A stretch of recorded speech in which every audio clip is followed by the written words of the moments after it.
coffee had gone cold an hour ago, but Jessica Monroe kept her hands wrapped around the ceramic mug anyway.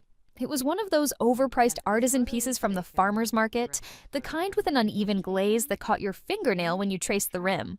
The coffee inside had developed that filmy surface that only truly neglected coffee achieves, a rainbow sheen like oil on wet pavement. Through the wall, she could hear Mrs. Patterson's television, the muffled drone of a game show punctuated by canned laughter. The sound had a peculiar quality, slightly distorted by its journey through drywall and insulation, like hearing the world from underwater. Jessica focused on it, letting the rhythm of distant applause wash over her, because focusing on anything else meant acknowledging the stack of mail on her kitchen table. The apartment smelled like vanilla and dust. She'd bought those plug-in air fresheners during a midnight Amazon spiral, the kind that promised to transform your space into a Tuscan villa or mountain retreat. What she'd gotten instead was a synthetic sweetness that couldn't quite mask the underlying mustiness of a building constructed in 1972. The scent clung to everything: her clothes, her hair, even the pages of the books on her shelf. Outside, February rain drummed against the window with the persistence of someone who'd been kept waiting too long. Each drop traced a path down the glass, merging with others, splitting apart, merging again in an endless dance of combination and separation. Jessica watched one particular droplet make its way from the top corner of the window, gathering mass and momentum, until it finally surrendered to gravity and raced toward the sill. Her phone buzzed against the laminate countertop. The sound, part vibration, part rattle, sent a small jolt through her chest. She didn't look at it. She knew who it would be. Miranda didn't believe in giving people space to breathe, space to think. Miranda believed in persistence, in the relentless forward march of getting what she wanted. The mug was warm now from her hands, though the coffee inside remained cold. Jessica studied the sediment at the bottom, the way the grounds had settled into patterns like tea leaves, like something that might tell a fortune if you knew how to read it. If you knew. She set the mug down with a soft click. The sound seemed too loud in the quiet apartment, too final. Her fingers left wet prints on the ceramic, taking out ghostly impressions that faded as she watched. The mail stack had that particular thickness that meant nothing good. White envelopes, manila folders, the occasional glossy postcard advertising services she didn't need. But there, 3 pieces down, she could see the edge of something else. Cream-colored paper, expensive stock, the kind of envelope that held invitations to weddings or announcements of deaths, or timeshare presentations. Jessica stood, her chair scraping against the linoleum with a sound like a small animal in distress. The floor was cold against her bare feet. She'd kicked off her slippers somewhere between the couch and the kitchen, part of the slow dissolution of order that had characterized her morning. The coldness felt good, honest, real in a way the rest of the day hadn't been. She walked to the window instead of the table. The glass was cool against her forehead when she leaned into it, cool enough to make her skin tingle. Outside, the parking lot sprawled in its usual Monday morning emptiness. Most of the cars were gone, their owners off to jobs and lives and responsibilities. Only Mrs. Patterson's ancient Lincoln remained, parked at an angle that suggested failing eyesight or fading concern for the opinions of others. The rain had that February quality, not quite cold enough to be sleet, not warm enough to promise spring. Just water, falling because that's what water does. It pooled in the low spots of the asphalt, creating mirrors that reflected the gray sky above. Jessica watched a crow land in one of the puddles, its feathers sleek and black, so black they seemed to absorb light rather than reflect it.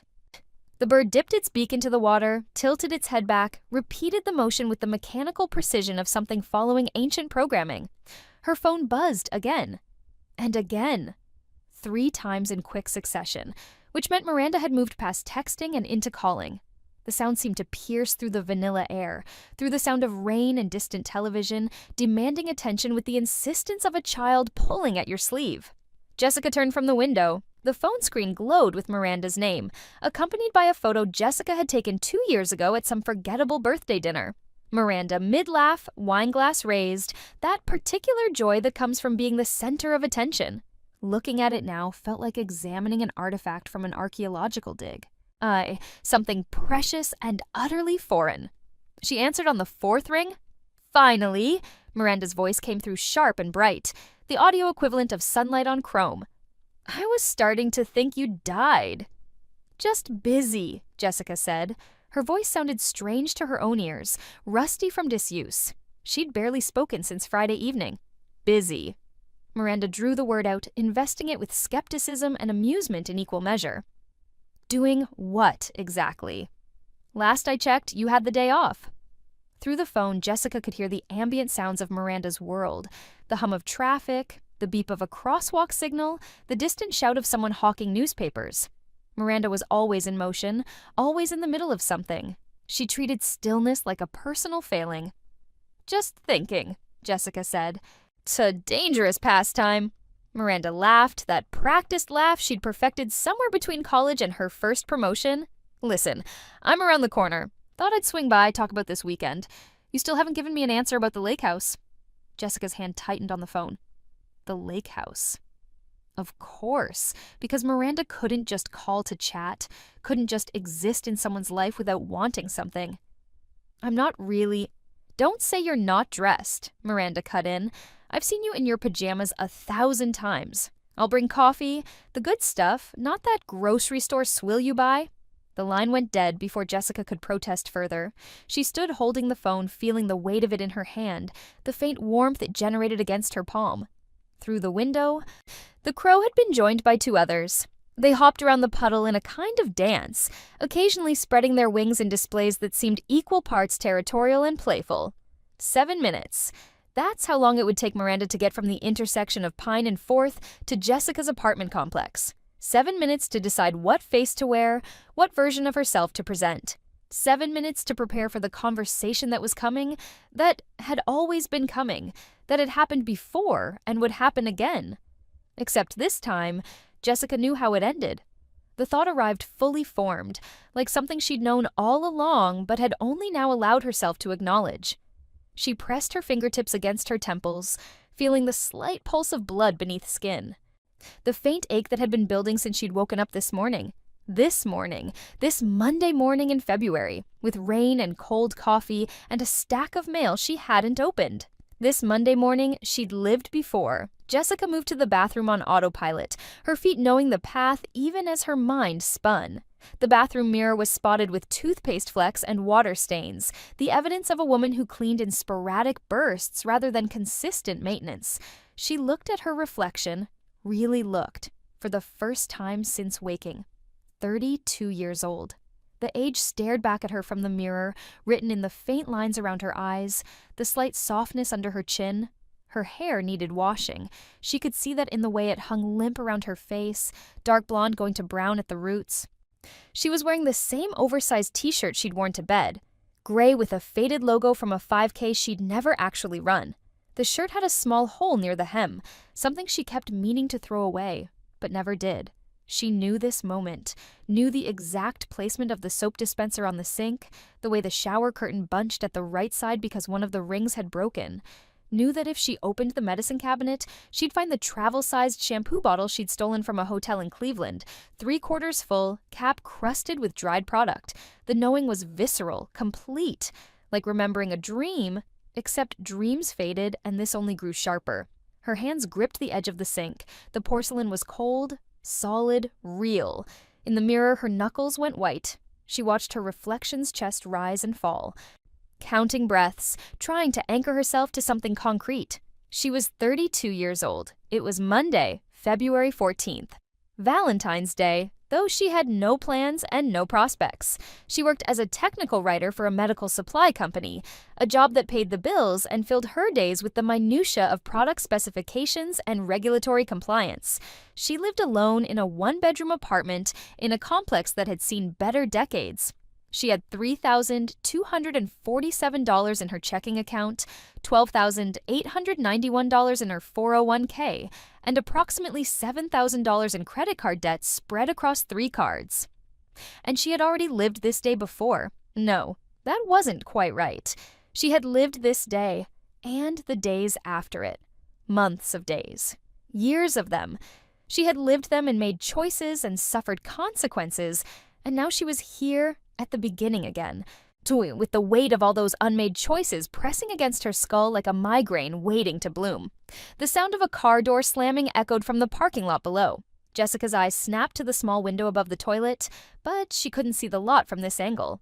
didn't matter. She knew it was Miranda's Audi, silver and immaculate, parked precisely within the lines because Miranda did everything precisely. She had maybe 3 minutes. Jessica splashed cold water on her face, the shock of it grounding. Water dripped from her chin back into the sink, forming patterns in the porcelain bowl. She grabbed the hand towel, blue, slightly scratchy, smelling faintly of mildew because she'd left it in the washer overnight last week, and pressed it against her face. The terry cloth absorbed water and the scent of cheap facial soap, leaving her skin feeling tight and clean. In the other room, her phone was ringing again. Not Miranda this time. The ringtone was different. The default tone she'd never bothered to change, which meant work. Probably Dave from Regulatory asking about the defibrillator manual she was supposed to have finished last week. She ignored it. The mirror showed a woman who looked more awake now, more present. Jessica studied herself, looking for signs of whatever had happened. Some mark or change or indication that she'd been ripped from one point in time and deposited back in another. But there was nothing. Just her same face, same body, same life. Except now she knew what came next. The knock on the door was bright and assertive. 3 sharp raps that could only belong to Miranda. Jessica dried her hands on her pajama pants, a habit that had annoyed her ex-boyfriend to no end, and walked to the door. Each step felt weighted, significant. The carpet under her feet was beige and industrial, worn thin in the traffic paths. She could feel the padding underneath giving way, the floor beneath that. Through the peephole, Miranda was a distorted fisheye version of herself, oversized sunglasses pushed up on her head despite the gray weather, holding 2 coffee cups from Blue Bottle, dressed in what was probably a $1,000 ensemble made to look casual. She was checking her phone with her free hand, thumb scrolling, face set in that expression of focused attention she brought to everything. Jessica opened the door. "Thank God," Miranda said, pushing past her into the apartment. "I thought you might have actually ghosted me, which rude, considering I'm bringing you a $12 latte." The smell of the coffee filled the small entryway, rich and dark, with undertones of caramel and that burned sugar scent that came from over-roasted beans. Miranda always bought the most expensive thing on the menu, assuming that price correlated with quality. Sometimes it did. Often, it didn't. "You look like hell," Miranda continued, turning to appraise Jessica with the casual cruelty of long friendship. "Did you sleep?" "Not well," Jessica said, which was true enough. Miranda set the coffees on the kitchen table right next to the stack of mail. Her manicured hand, nails the color of fresh blood, perfectly shaped, hovered over the cream envelope for a moment before she picked it up. "Ooh, what's this? Looks fancy." Jessica's throat went tight. Just some Summit Springs Resort and Spa cordially invites you to an exclusive preview weekend." Miranda read aloud, her voice taking on that mocking tone she used for anything she deemed beneath her. "A timeshare presentation? Really, Jess?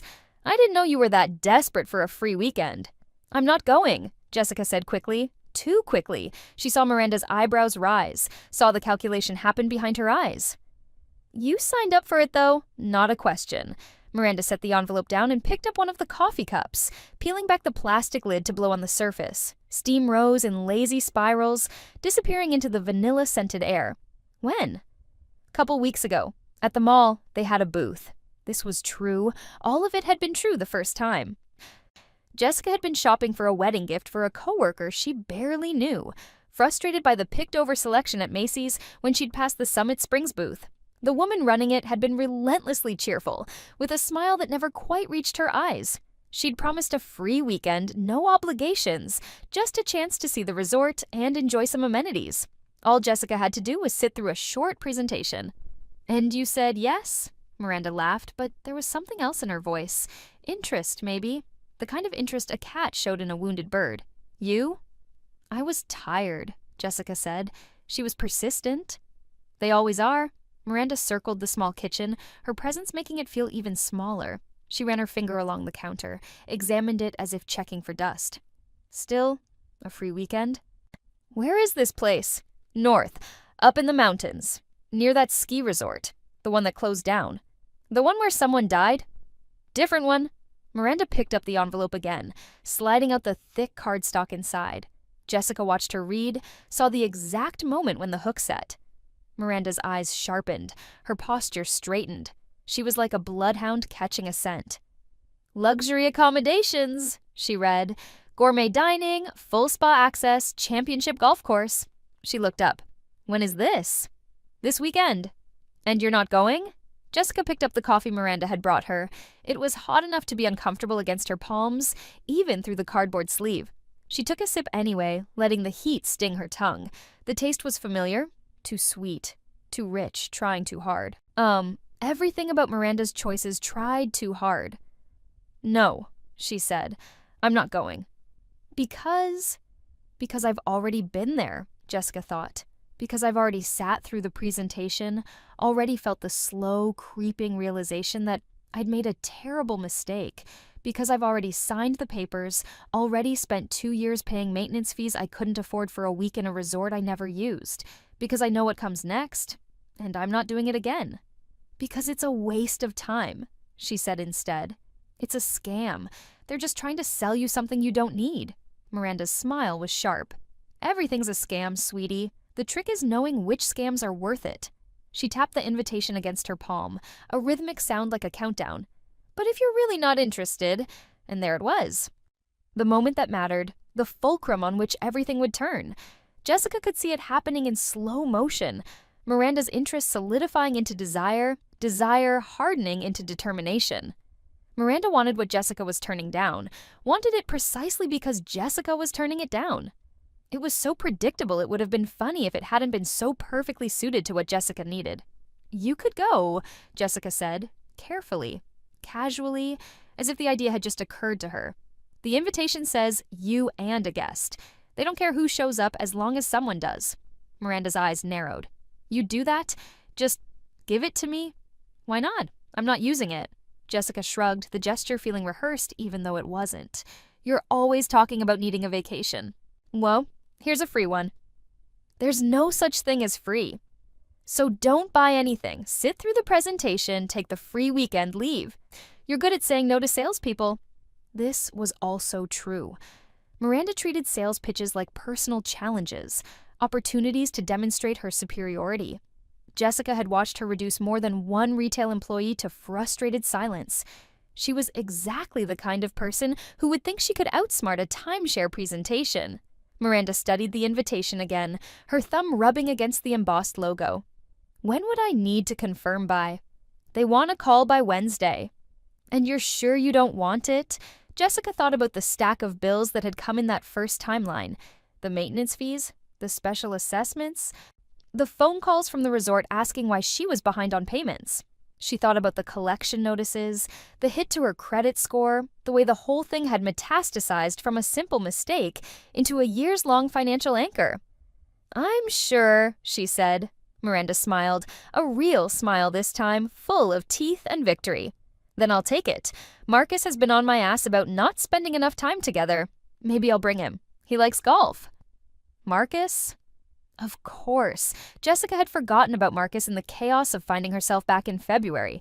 Miranda's boyfriend of the month, a finance bro with a gym addiction and a portfolio he wouldn't shut up about. They'd broken up by April in the original timeline, something about him sleeping with a paralegal from his firm. Jessica wondered if that was still going to happen, or if her actions were already creating ripples in the timeline. Not her problem either way. Perfect, Jessica said. I'll call them tomorrow. Let them know there's been a change. Tell them it's Miranda Chen, Chen. Miranda finished her coffee in 3 long swallows and dropped the empty cup in the trash with a decisive thunk. God, this is perfect. I've been so stressed with the Henderson merger. A weekend away is exactly what I need. She pulled out her phone, already scrolling through her calendar, making space for the trip. Jessica watched her, feeling something complicated settle in her chest. Not quite guilt, not quite satisfaction, something in between, like the feeling you get when you step on a bug that's been bothering you, a sense of problem solved mixed with a vague discomfort at your own capacity for small cruelties. But Miranda wasn't a bug. Miranda was a friend. Had been a friend anyway, once. Back in college when they'd stayed up late studying for finals, back when Miranda's ambition had seemed admirable instead of exhausting. Before Miranda had gotten the job at the investment firm, before she'd started measuring everything in terms of networking opportunities and career advancement, before she'd started treating friendship like a transaction, something with costs and benefits to be calculated, Before Jessica had signed that timeshare contract and Miranda had, Jessica's thoughts stuttered to a halt. What had Miranda done in the original timeline? Something important. The memory was there, just out of reach, like a word on the tip of her tongue. "Jess, you okay?" Miranda was looking at her with something that might have been concern, though with Miranda it was hard to tell. Concern and calculation often wore the same expression. "Fine," Jessica said. "Just tired." "You said that already." Miranda slipped her phone back in her purse, designer leather, tan, with gold hardware that caught the light. "Look, I know you've been having a rough time lately, the breakup with Daniel, the stuff with work, but you can't just hole up in here forever. You need to get out, do something, live a little." The advice was hollow, generic, the kind of thing you said when you were obligated to care but didn't want to dig too deep. Jessica knew this because she'd heard it before, in this conversation and others. Miranda's brand of friendship was all surface. She'd show up when you needed someone to drink with or complain to, but anything deeper than that made her uncomfortable. "I'm living," Jessica said. "Barely." Miranda headed for the door, heels clicking against the linoleum in a staccato rhythm. "Anyway, I've got to run. Meeting at 11. But thank you for this. Seriously. You're saving my sanity." Jessica followed her to the door, unlocked it, pulled it open. The hallway beyond smelled like someone's cooking, something with onions and garlic, heavy and lingering. Mrs. Patterson, probably, though the scent was coming from the wrong direction. "Have fun at the resort," Jessica said. Miranda paused in the doorway, turned back with a grin that was pure triumph. "Oh, I will. And who knows? Maybe I'll actually buy something, if the numbers make sense." The door closed behind her with a soft click.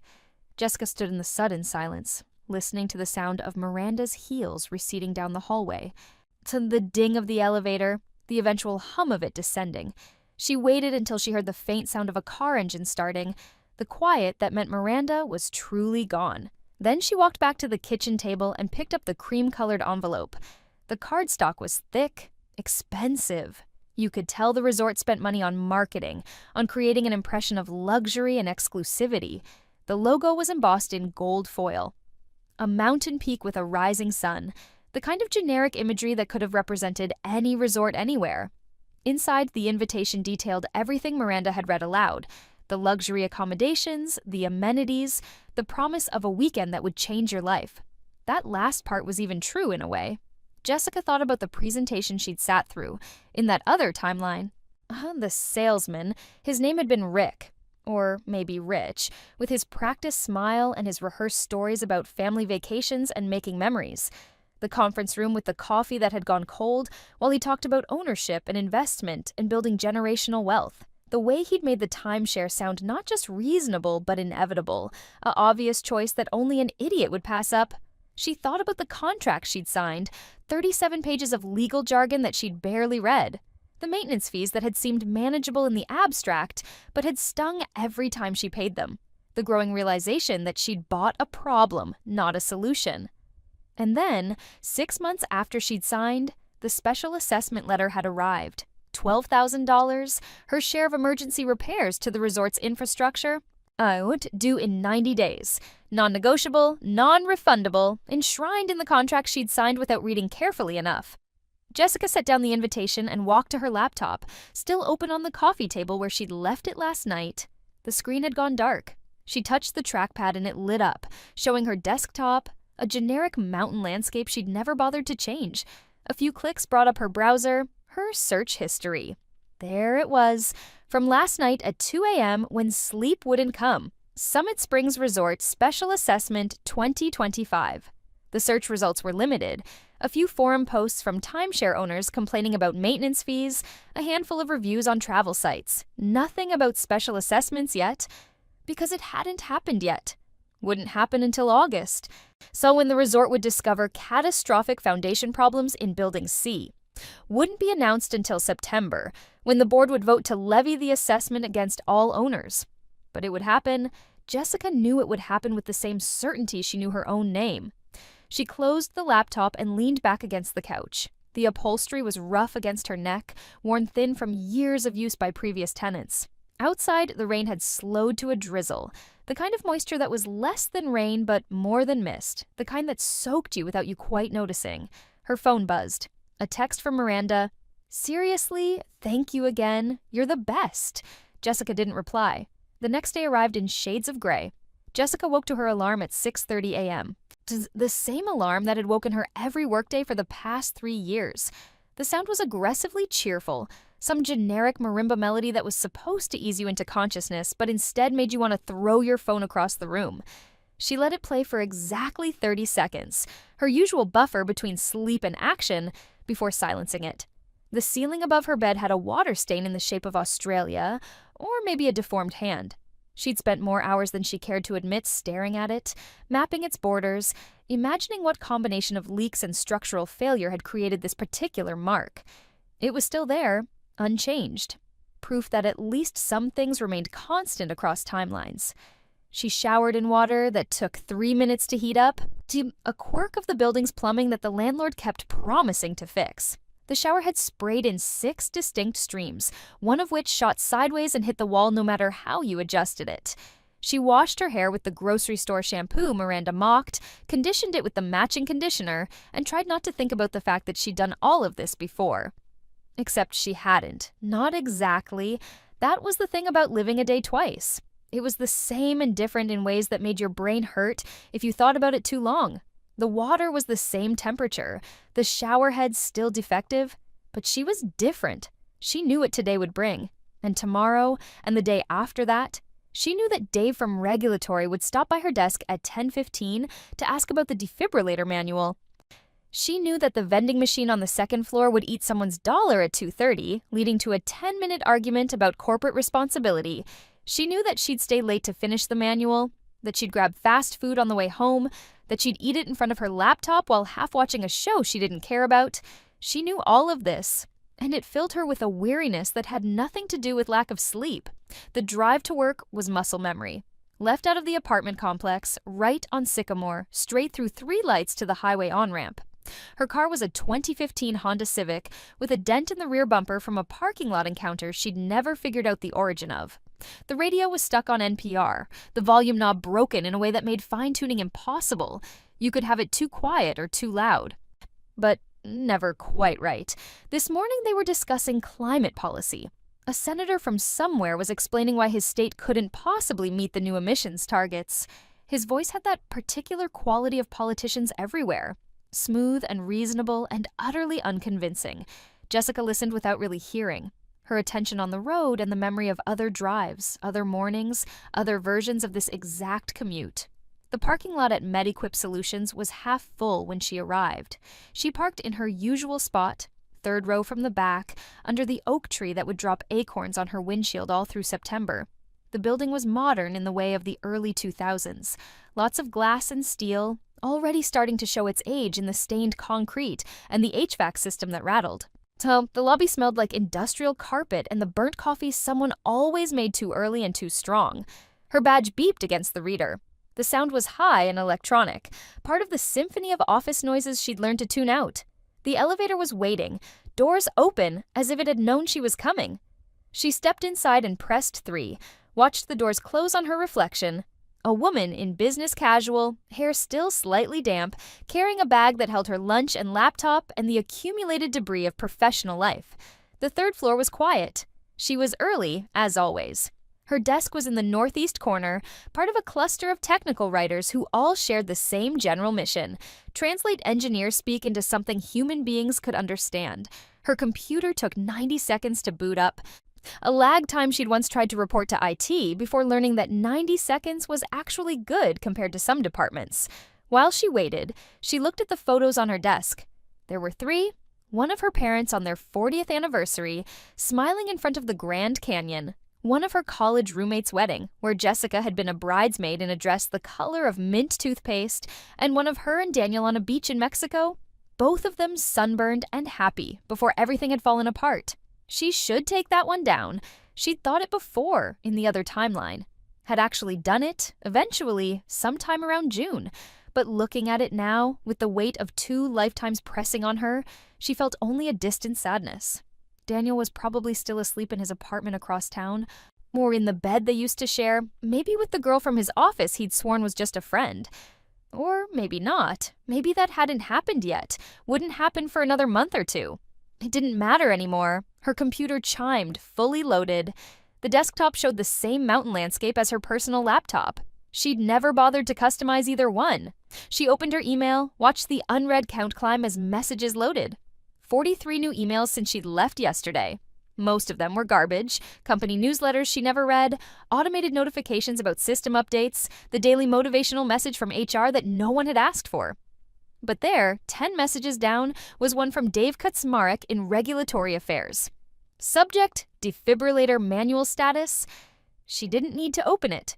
She knew what it said. Dave wrote every email the same way. Overly formal opening, 3-sentence question, sign-off that included his full title and contact information. He wanted to know when the manual would be done, needed it by end of week for the submission, hoped she was having a good Tuesday. Except it was Wednesday. The original email had come on Wednesday. She was a day early. Jessica stared at the screen, feeling the small wrongness of it. The timeline had already shifted, just slightly. She'd given the timeshare invitation to Miranda on Monday instead of Tuesday. She'd called Summit Springs yesterday to update the reservation, a day earlier than before. And now here was Dave asking his question 24 hours ahead of schedule. Did it matter? Could small changes cascade into larger ones? The butterfly effect they were always talking about in movies? Or was time more rigid than that? Flowing around obstacles like water around a stone, arriving at the same destination regardless of the route? She didn't know, had no way of knowing. "Jessica, you're early." She looked up to find Patricia Chen standing at the edge of her cubicle.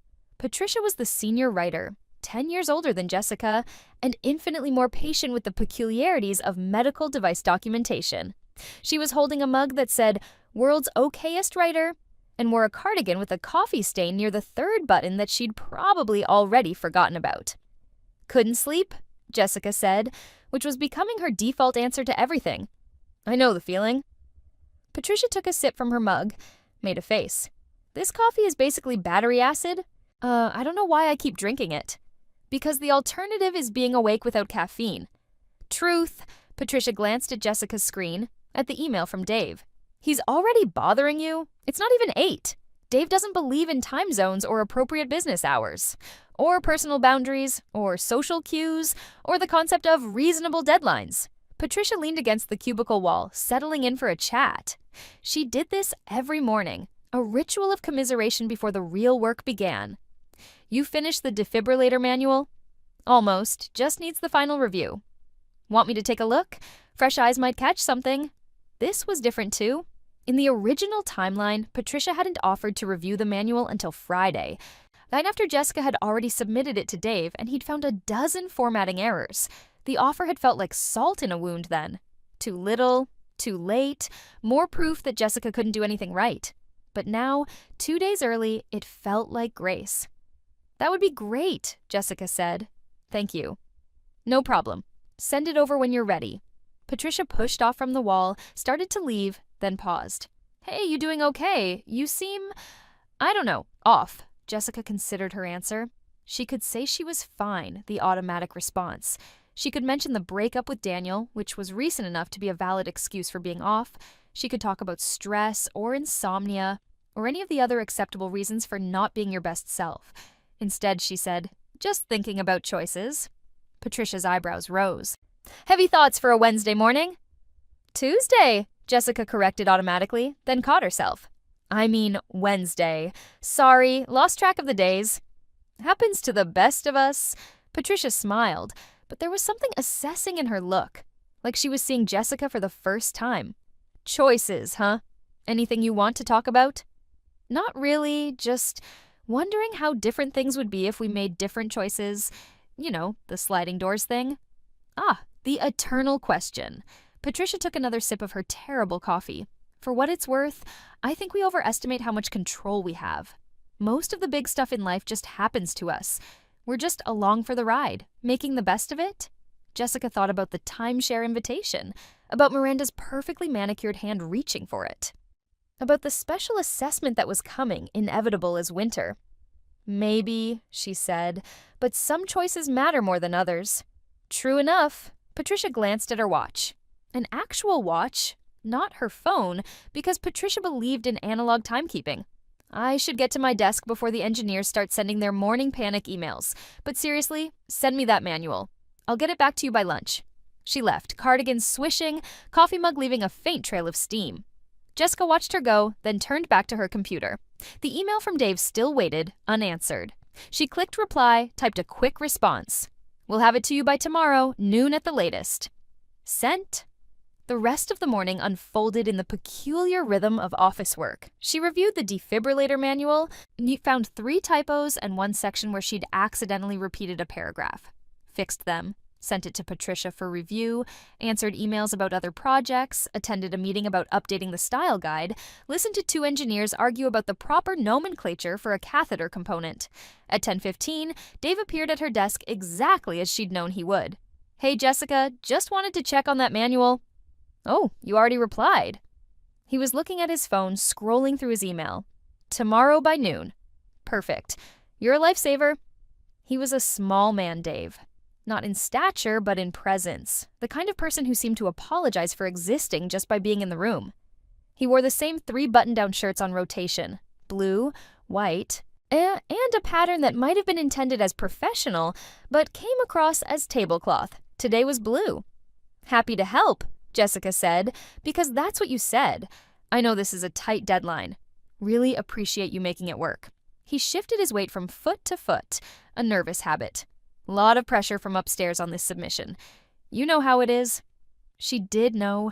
She knew that this particular submission would be approved without major issues, that the defibrillator would be on the market by July, that MediQuip would get a nice write-up in a trade publication about their innovative safety features. She knew all of this, and it made the present moment feel like watching a play she'd already seen, going through motions whose outcome was already determined. It'll be fine, she said. The manual's in good shape. You always say that, then it's always better than good shape. He smiled, a quick flash of teeth. Anyway, thanks again. I'll let you get back to it. He left. The morning continued. At 11:30, Patricia returned with her review of the manual. Minimal changes, mostly suggestions for clarity rather than corrections of errors. Jessica made the updates, saved the file, set a reminder to send it to Dave tomorrow morning. Lunch was a salad from the cafeteria that tasted like regret and ranch dressing. She ate it at her desk while reading an article about timeshare fraud, the kind of deep-dive journalism that made you angry and helpless in equal measure. The article detailed the high-pressure sales tactics, the contracts designed to confuse, the difficulty of escaping once you'd signed. It described special assessments as a common tool for extracting additional money from owners, emergency repairs, necessary upgrades, consequences of deferred maintenance coming due all at once. One owner quoted in the article had been hit with a $15,000 assessment. Another had paid $8,000. The resort in the article wasn't Summit Springs, but the pattern was the same. It was always the same. Jessica finished her salad and threw the plastic container in the recycling bin, where it landed with a hollow thunk. Outside her window, the sky was clearing. Patches of blue emerged from the gray, tentative, like they weren't sure they'd be welcome. By this evening, it would be completely clear, the temperature dropping into the 30s. She knew this because she'd lived this February before. But also because she'd checked the weather forecast this morning, a small act of verification to confirm she wasn't losing her mind.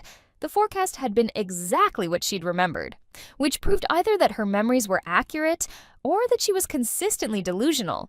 She wasn't sure which possibility was more disturbing. At 2:30, someone's dollar was eaten by the second-floor vending machine. Jessica heard about it through the office gossip chain. Beth in accounting had tried to buy a Diet Coke. The machine had taken her money without dispensing the drink, and now she was on the phone with the building manager demanding a refund. The conversation was apparently getting heated. Jessica had felt bad for Beth the first time, had even gone down and offered to buy her a replacement Diet Coke from the cafeteria. Beth had thanked her. They'd had a brief chat about the general incompetence of vending machine maintenance, and Jessica had felt like she'd done a small kindness. This time, she stayed at her desk. At 5 p.m., when most people were packing up to leave, Jessica found herself staring at her computer screen with a document open but no words typed. The cursor blinked at her, patient, waiting for input that wouldn't come. She was supposed to be starting the initial draft of an infusion pump manual, But her mind couldn't engage with the task. All she could think about was Miranda at Summit Springs this weekend, sitting through the presentation, hearing the pitch, making a choice. Would Miranda sign? She was smarter than Jessica, more skeptical, better with money. But she was also competitive in a way that made her vulnerable to a different kind of manipulation. If the salesman framed it as an exclusive opportunity, something not everyone qualified for, Miranda would take it as a challenge to prove she did qualify. If they showed her numbers and projections, Miranda would want to prove she could see the value others missed. Jessica had seen it happen in other contexts. Miranda couldn't resist a chance to demonstrate her superiority. Still here, Patricia was standing in the hallway, coat on, bag over her shoulder. The third floor had emptied out while Jessica had been thinking, the open office plan now a ghost town of empty desks and darkened monitors. "Just finishing something up," Jessica said. "The thing you were staring at for the last 20 minutes without typing?" Jessica managed a smile. "You caught me. Go home, Jessica. Whatever it is can wait until tomorrow." Patricia adjusted her bag, a well-worn leather thing she'd probably owned for a decade. "Or it cannot get done at all. The world won't end if one manual runs behind schedule." Dave might disagree. Dave thinks everything is urgent. It's exhausting. Patricia started walking toward the elevator, then paused and looked back. "You know what I think? I think you care too much about this stuff. It's just work. It's important, sure, but it's not your whole life. Or it shouldn't be." Jessica thought about her apartment, waiting for her in the dusk. About the fast food she would probably grab, the show she would half watch, the hours she would spend doing nothing of consequence before going to bed and doing it all again. Patricia was right. Work wasn't her whole life. But she wasn't sure what else there was. "I'll head out soon," she said. "Promise?" "Promise." Patricia left, and Jessica was alone on the third floor. The fluorescent lights hummed overhead, a sound you could only hear when everything else was quiet. Outside the window, the sun was setting in bands of orange and pink, beautiful in the way February sunsets could be when the air was clear and cold. She saved the blank document without typing anything, shut down her computer, gathered her things. The drive home was traffic and radio voices, the same route in reverse. Left on Oak, straight through two lights, right on Sycamore. The apartment complex appeared ahead, its parking lot filling up with people returning from work. Mrs. Patterson's Lincoln was in its spot, angled as always. Jessica parked, climbed the stairs to her apartment. They unlocked the door and stepped into the smell of vanilla and dust. Everything was exactly as she'd left it. The coffee mug from Monday morning still sat in the sink, the stack of mail still occupied the table. Nothing had changed. Everything was the same. She sat on the couch without turning on the lights, watching the room darken as the sun set. She thought about time, about choices, about the strange mercy of being given a second chance, and the burden of knowing what would happen next. She thought about Miranda driving up to Summit Springs this weekend, excited for a free vacation, not knowing that the price would come later. Should she warn her, call her right now, tell her not to sign anything, explain about the special assessments and the maintenance fees and the trap that was being set? But what would she say? How would she explain that she knew these things? She could try to frame it as research, as having looked into Summit Springs after getting the invitation. But Miranda would ask questions, would want to know details, would poke holes in any story Jessica tried to tell. And even if Jessica convinced her about the resort, Miranda would still go. She'd go just to prove she couldn't be scammed, that she was smarter than the salespeople. No, the only way to protect Miranda was to prevent her from ever going. And Jessica had already set the opposite in motion. Her phone buzzed. A text from Miranda. "Hey, just confirmed the Summit Springs reservation for this weekend. Marcus is so excited. We're planning to drive up Friday afternoon, make a whole weekend of it, thank you again." Jessica stared at the message. The emoji at the end, a heart, bright and cheerful, felt like mockery. But Miranda didn't mean it that way. Miranda never meant anything the way it came across. She was just excited, just happy to have gotten something for free, just looking forward to a weekend away, just walking into the trap Jessica had set. Jessica typed, "Have fun," added a smiley emoji because that's what you did. Sent. 3 dots appeared, indicating Miranda was typing. Then disappeared.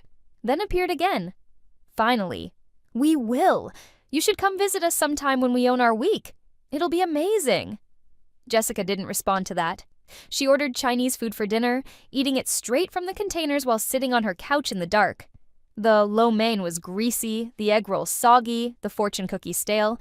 Her fortune read, "A journey of 1,000 miles begins with a single step." She ate it anyway, the paper sticking to her tongue. Friday arrived like a held breath finally released. Jessica woke to sunlight streaming through her window, rare for February, and the sound of someone's car alarm going off in the parking lot.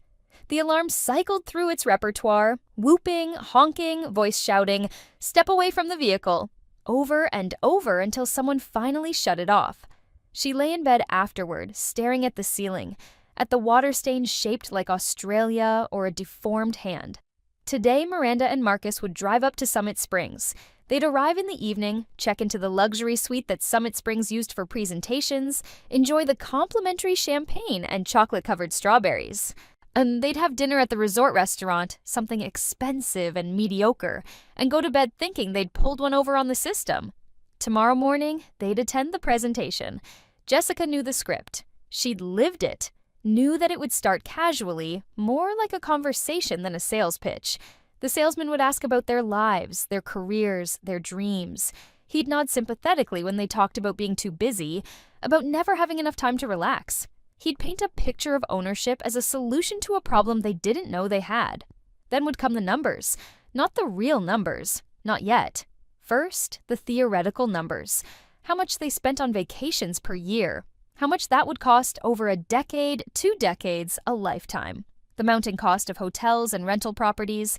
Money paid to strangers for temporary access to places that would never really be theirs. And then, this was the pivot point, the moment that mattered.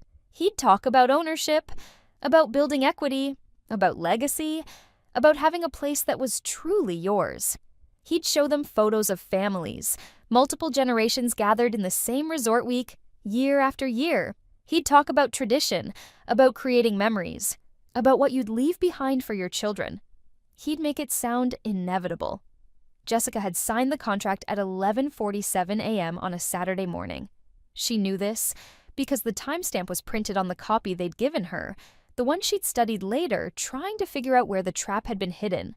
She'd been thinking about her parents when she signed it, about how they'd never taken vacations when she was growing up because they couldn't afford them, about how she could afford this barely, and wouldn't it be nice to have a place to go? A week that was hers? A break from the endless grind of work and bills and life? The salesman's name had been Rich. Richard Peterson. He'd had a wedding ring and photos of his kids on his desk and a way of looking at you that made you feel like he really cared whether you understood the opportunity he was offering. He'd shaken her hand after she signed, told her she'd made a great choice, told her she wouldn't regret it. By August, she'd regretted it. By September, when the special assessment letter arrived, regret had crystallized into something harder and colder. But now it was Friday morning, and none of that had happened yet. Wouldn't happen to her at all. Would happen to Miranda instead, if everything went according to plan. Jessica got out of bed. Work was quiet, the office half empty in that pre-weekend way. People left early on Fridays, finding reasons to duck out at 3 o'clock or 4 o'clock to start their weekends ahead of schedule. Jessica had sent Dave the defibrillator manual that morning as promised, had spent the rest of the day doing mindless updates to documentation templates, the kind of work that required minimal brain power and maximum patience. At 3:30, her phone buzzed with a text from Miranda. "Just left the city. Traffic's not too bad. ETA around 6. We'll send pics when we get there." Jessica looked at the message for a long moment before responding, "Drive safe." 3 dots. Then, "Always." The afternoon crawled. Jessica left at 5 o'clock exactly. Oh, no earlier, no later. The drive home was a golden hour light. Everything soft and amber, beautiful enough to hurt. She stopped at the grocery store because her fridge was empty, walked the aisles selecting items with the focused attention of someone trying not to think about other things. Milk, bread, cheese, a rotisserie chicken that sat under heat lamps looking both appealing and sad, some apples that were probably mealy but looked okay, a bottle of wine because why not? At home, she put the groceries away, then immediately opened the wine. It was a cheap Pinot Grigio, the kind with a screw top and a label that featured a generic watercolor landscape. It tasted like what it was. mass-produced adequacy. She poured a glass anyway, then a second. By 6:30, she was slightly drunk and refreshing Miranda's Instagram. No new posts yet. While Miranda was probably still checking in, dealing with luggage, Marcus probably complaining about something because Marcus always complained about something. They'd go to dinner around 7:30, linger over dessert and after-dinner drinks, not get back to the room until 10 o'clock or later. The presentation was scheduled for 10 a.m. tomorrow. Miranda had mentioned it in one of her texts earlier in the week. They want us there at 10, but they said it's super casual.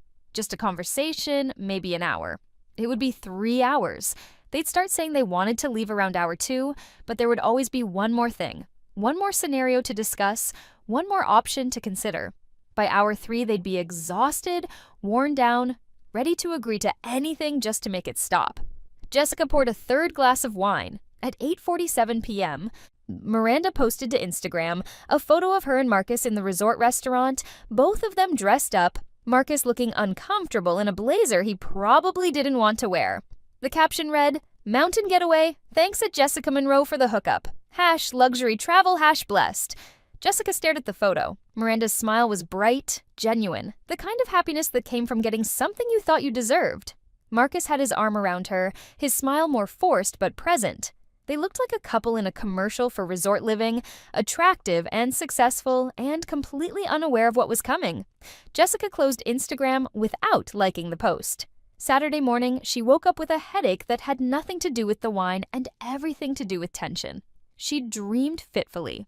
Fragments of conversations, papers being signed, bills arriving in the mail with numbers that kept changing. She'd woken up multiple times checking her phone, even though she knew Miranda wouldn't text during the presentation. At 10 a.m., Jessica imagined Miranda and Marcus walking into the conference room. They'd be offered coffee, maybe bagels, the kind of hospitality that was designed to create a sense of obligation. Rich Peterson would greet them warmly, shake their hands, tell them how glad he was they could make it. At 10:15, he'd start talking about Summit Springs' history, its amenities, its position as one of the premier mountain resorts in the region. At 10:30, he'd transition to talking about their lives, their careers, their dreams. At 11 o'clock, he'd introduce the concept of ownership. At 11:30, they'd be looking at numbers, at floor plans, at calendar grids showing available weeks. At 12 o'clock, they'd be saying they needed to think about it, but Rich would have answers for every objection. Jessica knew all of this with the certainty of lived experience. She could have drawn a map of the conference room, described the coffee stains on the table, told you exactly which chair wobbled. She'd sat in that chair, had listened to the same pitch, had made the same mistake Miranda was about to make. Except Miranda wouldn't make it. Miranda was smarter, more skeptical, better with money.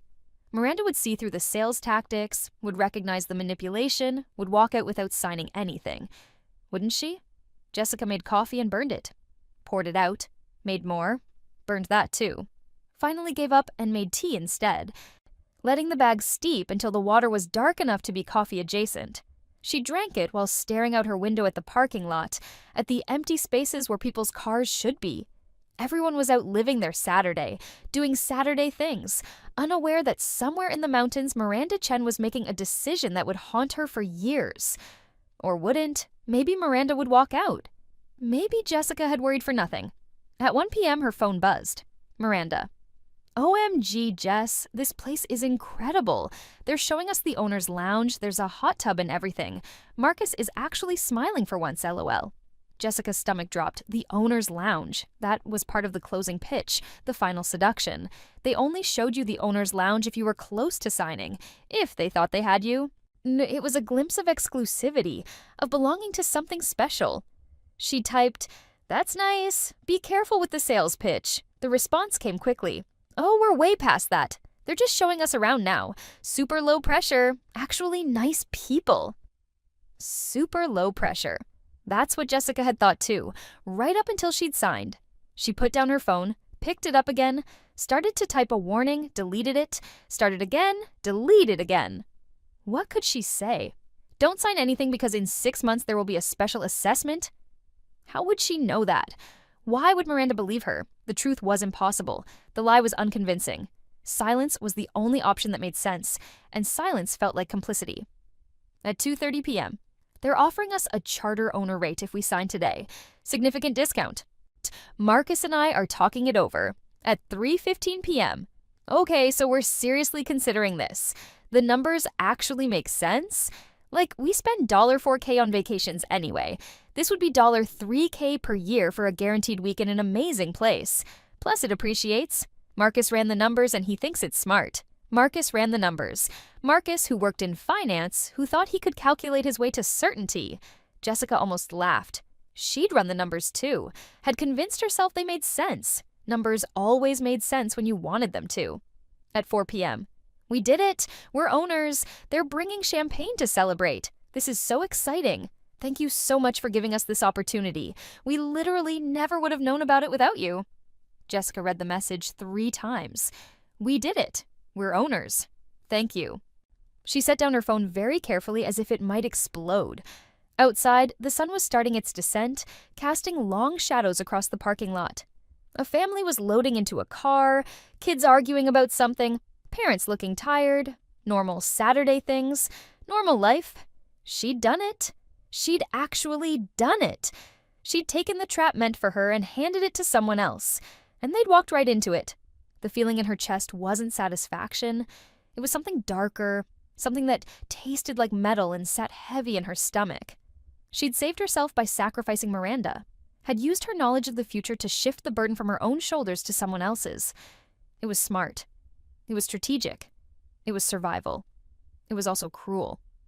Jessica walked to the kitchen and poured the rest of the wine down the sink, watched the pale liquid spiral down the drain, disappearing into pipes and sewers and eventually the ocean. She gripped the counter, feeling the laminate edge press into her palms. This was what she'd wanted. This was the plan. Miranda signs the contract. Miranda gets stuck with the maintenance fees. Miranda receives the special assessment when it comes. Miranda, who had money and resources and a finance boyfriend who thought he was smarter than everyone else. Miranda could handle it. Miranda would be fine. Jessica repeated this to herself like a mantra. Her phone buzzed again. Another message from Miranda. They're taking our picture for the owner's wall. We're going to be in the lobby. How cool is that? Very cool, Jessica thought. Very cool right up until August. She didn't respond. The weeks after Miranda's signing unfolded with the strange quality of a movie you'd already seen but couldn't turn off. Jessica went through the motions of her life. Work, home, sleep, repeat, while carrying the knowledge of what was coming like a stone in her pocket. March arrived in fits and starts, winter refusing to fully release its grip. There were days of premature warmth that had people digging out shorts and sandals, followed by cold snaps that made you remember why you still had your winter coat. The crocuses that appeared in the apartment complex's neglected flower beds got fooled by the false spring and bloomed too early, their purple heads bowed against the frost that came after. Miranda texted frequently in those first weeks after Summit Springs, photos of the owner's portal on Summit Springs' website. I've screenshots of the calendar showing available weeks, messages about planning their first stay. Marcus had apparently become obsessed with maximizing their investment, researching the best weeks to book, looking into the rental market for weeks they wouldn't use themselves. Did you know we can rent out our week for like $2K? Miranda texted one evening. That's basically free money. Jessica, lying on her couch in the dark, replied, Sounds great. She'd looked into renting her week too, in the original timeline, had discovered that the rental market was flooded with timeshare owners all trying to do the same thing, all convinced they'd stumbled onto a money-making scheme. The actual rental rate she'd gotten was $400, barely enough to cover a quarter of the maintenance fees. She'd tried twice, succeeded once, and given up. But she didn't tell Miranda this. She just sent supportive emojis and changed the subject whenever possible. Work provided a welcome distraction. The defibrillator manual was approved with minimal changes. Dave in regulatory actually sent a complimentary email about the quality of her work. Jessica started on the infusion pump documentation, losing herself in the technical details of flow rates and alarm parameters. There was something soothing about the precision required, the careful arrangement of words to convey exact meaning. In documentation, ambiguity was the enemy. Everything had to be clear, unequivocal, provable. Unlike life, where everything was muddy and nothing was certain. She had lunch with Patricia a few times, coffee dates that stretched into conversations about work and life, and the various absurdities of both. Patricia was going through a divorce. Her husband had decided at 53 that he needed to find himself, which apparently involved a younger woman and a motorcycle. Patricia talked about it with a kind of bemused detachment, like she was narrating a story about someone else's life. 26 years, she said one afternoon, stirring her coffee with methodical precision.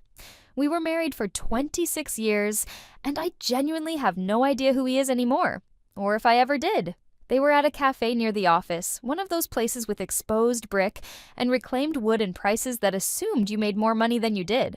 Patricia had ordered something with oat milk and lavender. Jessica had gotten regular coffee and immediately regretted it when she saw the bill. "Do you regret it?" Jessica asked. Marrying him? Patricia considered this, her spoon making circles in her cup. Yes and no. I regret the last few years when we were both just going through the motions.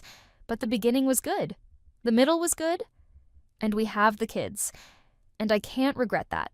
She looked up, met Jessica's eyes. I think regret is complicated. It's not all or nothing. You can regret parts of something while still valuing the whole. Jessica thought about Daniel, about the 2 years they'd spent together, about the good parts, the early dates, the easy intimacy, the feeling of being known, and about the end, the slow dissolution of something that had once felt permanent. Did she regret it? Parts of it maybe, but not all of it. What made you think of marriage? Patricia asked. You and that boyfriend of yours, Daniel? You two thinking about taking the plunge? We broke up, Jessica said, a couple months ago. Oh. Patricia's expression shifted to something like sympathy. I'm sorry, I didn't know. It's fine, it was mutual. This was a lie, but a comfortable one. Daniel had ended it, but Jessica had seen it coming, had maybe even wanted it on some level. The relationship had run its course like water finding the lowest point. We just wanted different things. That's the most common reason, isn't it? Different things. Patricia took a sip of her lavender coffee, made a face. Why do we order things that sound good but taste weird? They talked about other things after that. The rumor that MedEquip might be acquired, Patricia's daughter's upcoming graduation, the ethics of office microwave fish, safe topics, surface topics, the kind of conversation that filled time without demanding vulnerability. But as Jessica drove home that evening, she found herself thinking about Patricia's words. Regret is complicated. You can regret parts of something while still valuing the whole. Could that apply to what she'd done with Miranda? She'd saved herself from financial ruin, which was valuable, but she'd done it by manipulating someone else into danger. Did the end justify the means? Did saving yourself count as enough reason to harm someone else, even if that someone else was wealthy enough to absorb the harm? Jessica didn't have an answer. She drove through the twilight, watching the world turn blue and then gray and then black, and tried not to think about it. April brought rain. Not the sporadic showers of early spring, but sustained precipitation that turned everything soggy and made the world smell like wet earth and rotting leaves. The parking lot developed puddles that never fully dried, and Mrs. Patterson's Lincoln acquired a coating of pollen and grime that turned it from silver to a murky yellow-green. Miranda was quieter now. The initial excitement of ownership had faded into the reality of planning. She and Marcus had booked a week in July, prime season, the most valuable time slot, and were now dealing with the logistics of getting time off work, coordinating their schedules, deciding what to do about Marcus's dog. I didn't realize how complicated this would be, Miranda said during one of their increasingly rare phone calls. Well, I thought you just showed up and everything was handled. Isn't that the whole point of ownership? Jessica asked. Having things handled? In theory, in practice there are a million details. Like, did you know we have to book dinner reservations 2 months in advance? And the golf course requires member certification for the championship holes? Marcus is annoyed because he thought he could just play whenever. Jessica made sympathetic noises. She'd learned these same lessons in the original timeline, had felt the same frustration at discovering that ownership came with rules and restrictions and bureaucracy. But she couldn't say any of that, so she just listened and offered platitudes about first-year learning curves. How's work? Miranda asked, changing subjects with the abruptness of someone who'd grown tired of their own complaints. Fine, busy the usual. You sound tired. I am tired. You're always tired lately. Are you sleeping okay? Jessica thought about her nights, the hours spent staring at the ceiling or scrolling through her phone or doing anything other than sleeping, about the dreams when sleep finally came, fragmented and strange, full of papers being signed and bills arriving and choices unmade and remade. Insomnia, she said. I should probably see someone about it. You should. That stuff adds up, you know. Lack of sleep. It makes everything worse. Miranda paused, and Jessica could hear voices in the background, the ambient sound of an office or restaurant. Listen, I have to go. Meeting in 5. But seriously, take care of yourself, okay? And maybe we should hang out soon. It's been weeks. Yeah, Jessica said. That would be nice. They hung up, and Jessica sat in her car in the office parking lot, engine still running, watching rain streak down the windshield. It was 5:47 p.m. on a Thursday. She'd left work precisely at 5:30, had walked to her car with her head down against the rain, had sat here for 17 minutes doing nothing. She should go home, should make dinner, do laundry, catch up on the shows she was always meaning to watch, should live her life, the life she'd saved by making the choices she'd made. Instead, she pulled out her phone and searched. Summit Springs Resort Foundation problems. The results were minimal. A few forum posts from timeshare owner sites, people complaining about various issues, broken elevators, pool heaters not working, inconsistent Wi-Fi. Normal resort problems, nothing catastrophic, nothing about foundations or structural damage or emergency repairs. Because it hasn't happened yet, Jessica reminded herself. Won't happen until June, when routine maintenance will uncover cracks in Building C's foundation. Won't be fully assessed until July, won't be announced until August. Won't result in special assessments until September. She knew all this, had lived through it, had received the letter explaining that shifting soil and water damage had compromised the structural integrity, that repairs would cost $2.3 million, that all owners would be assessed their proportional share, $12,000. That had been her share. Due in 90 days, no exceptions, no payment plans.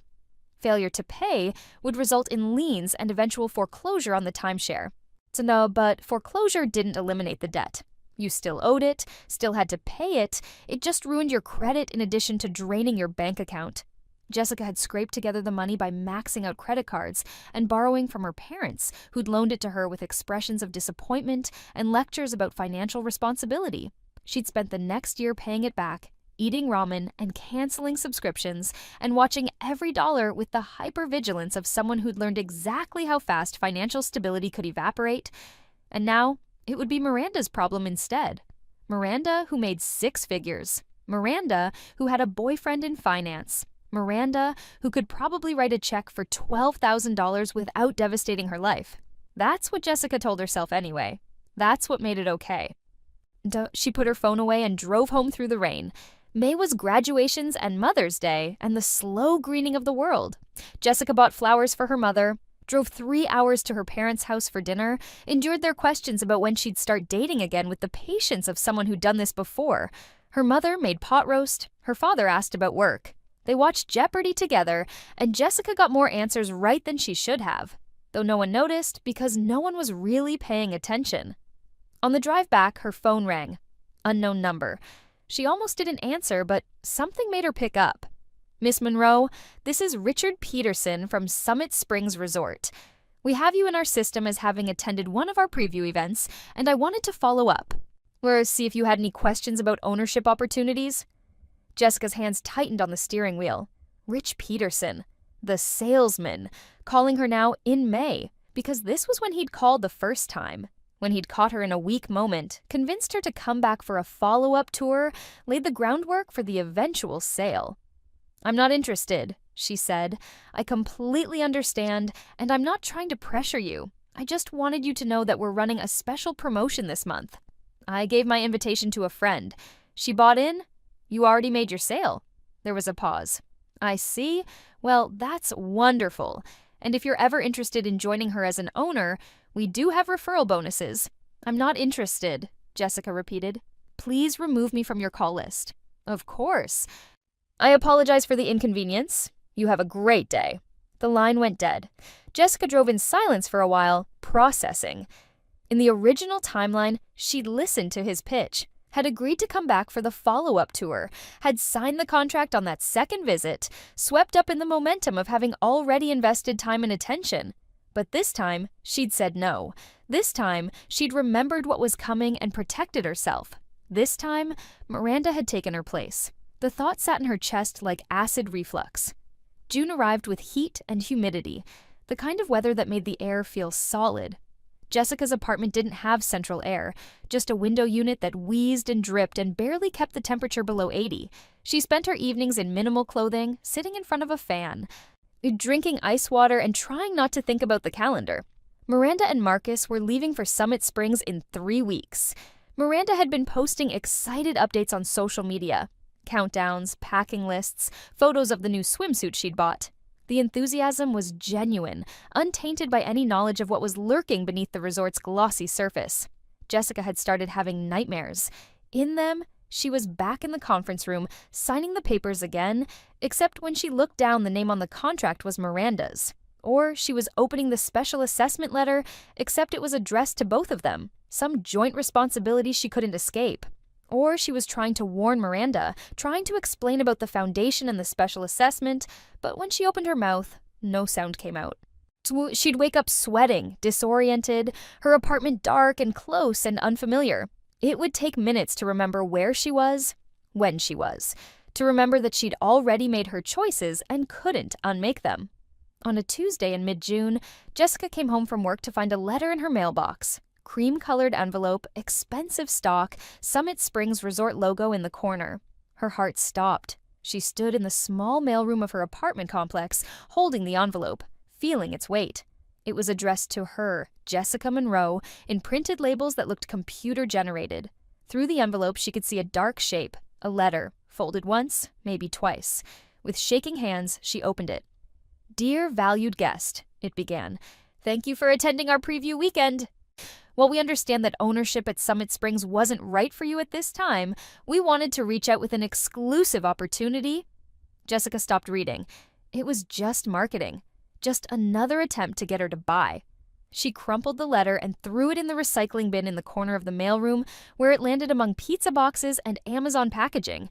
But her hands were still shaking.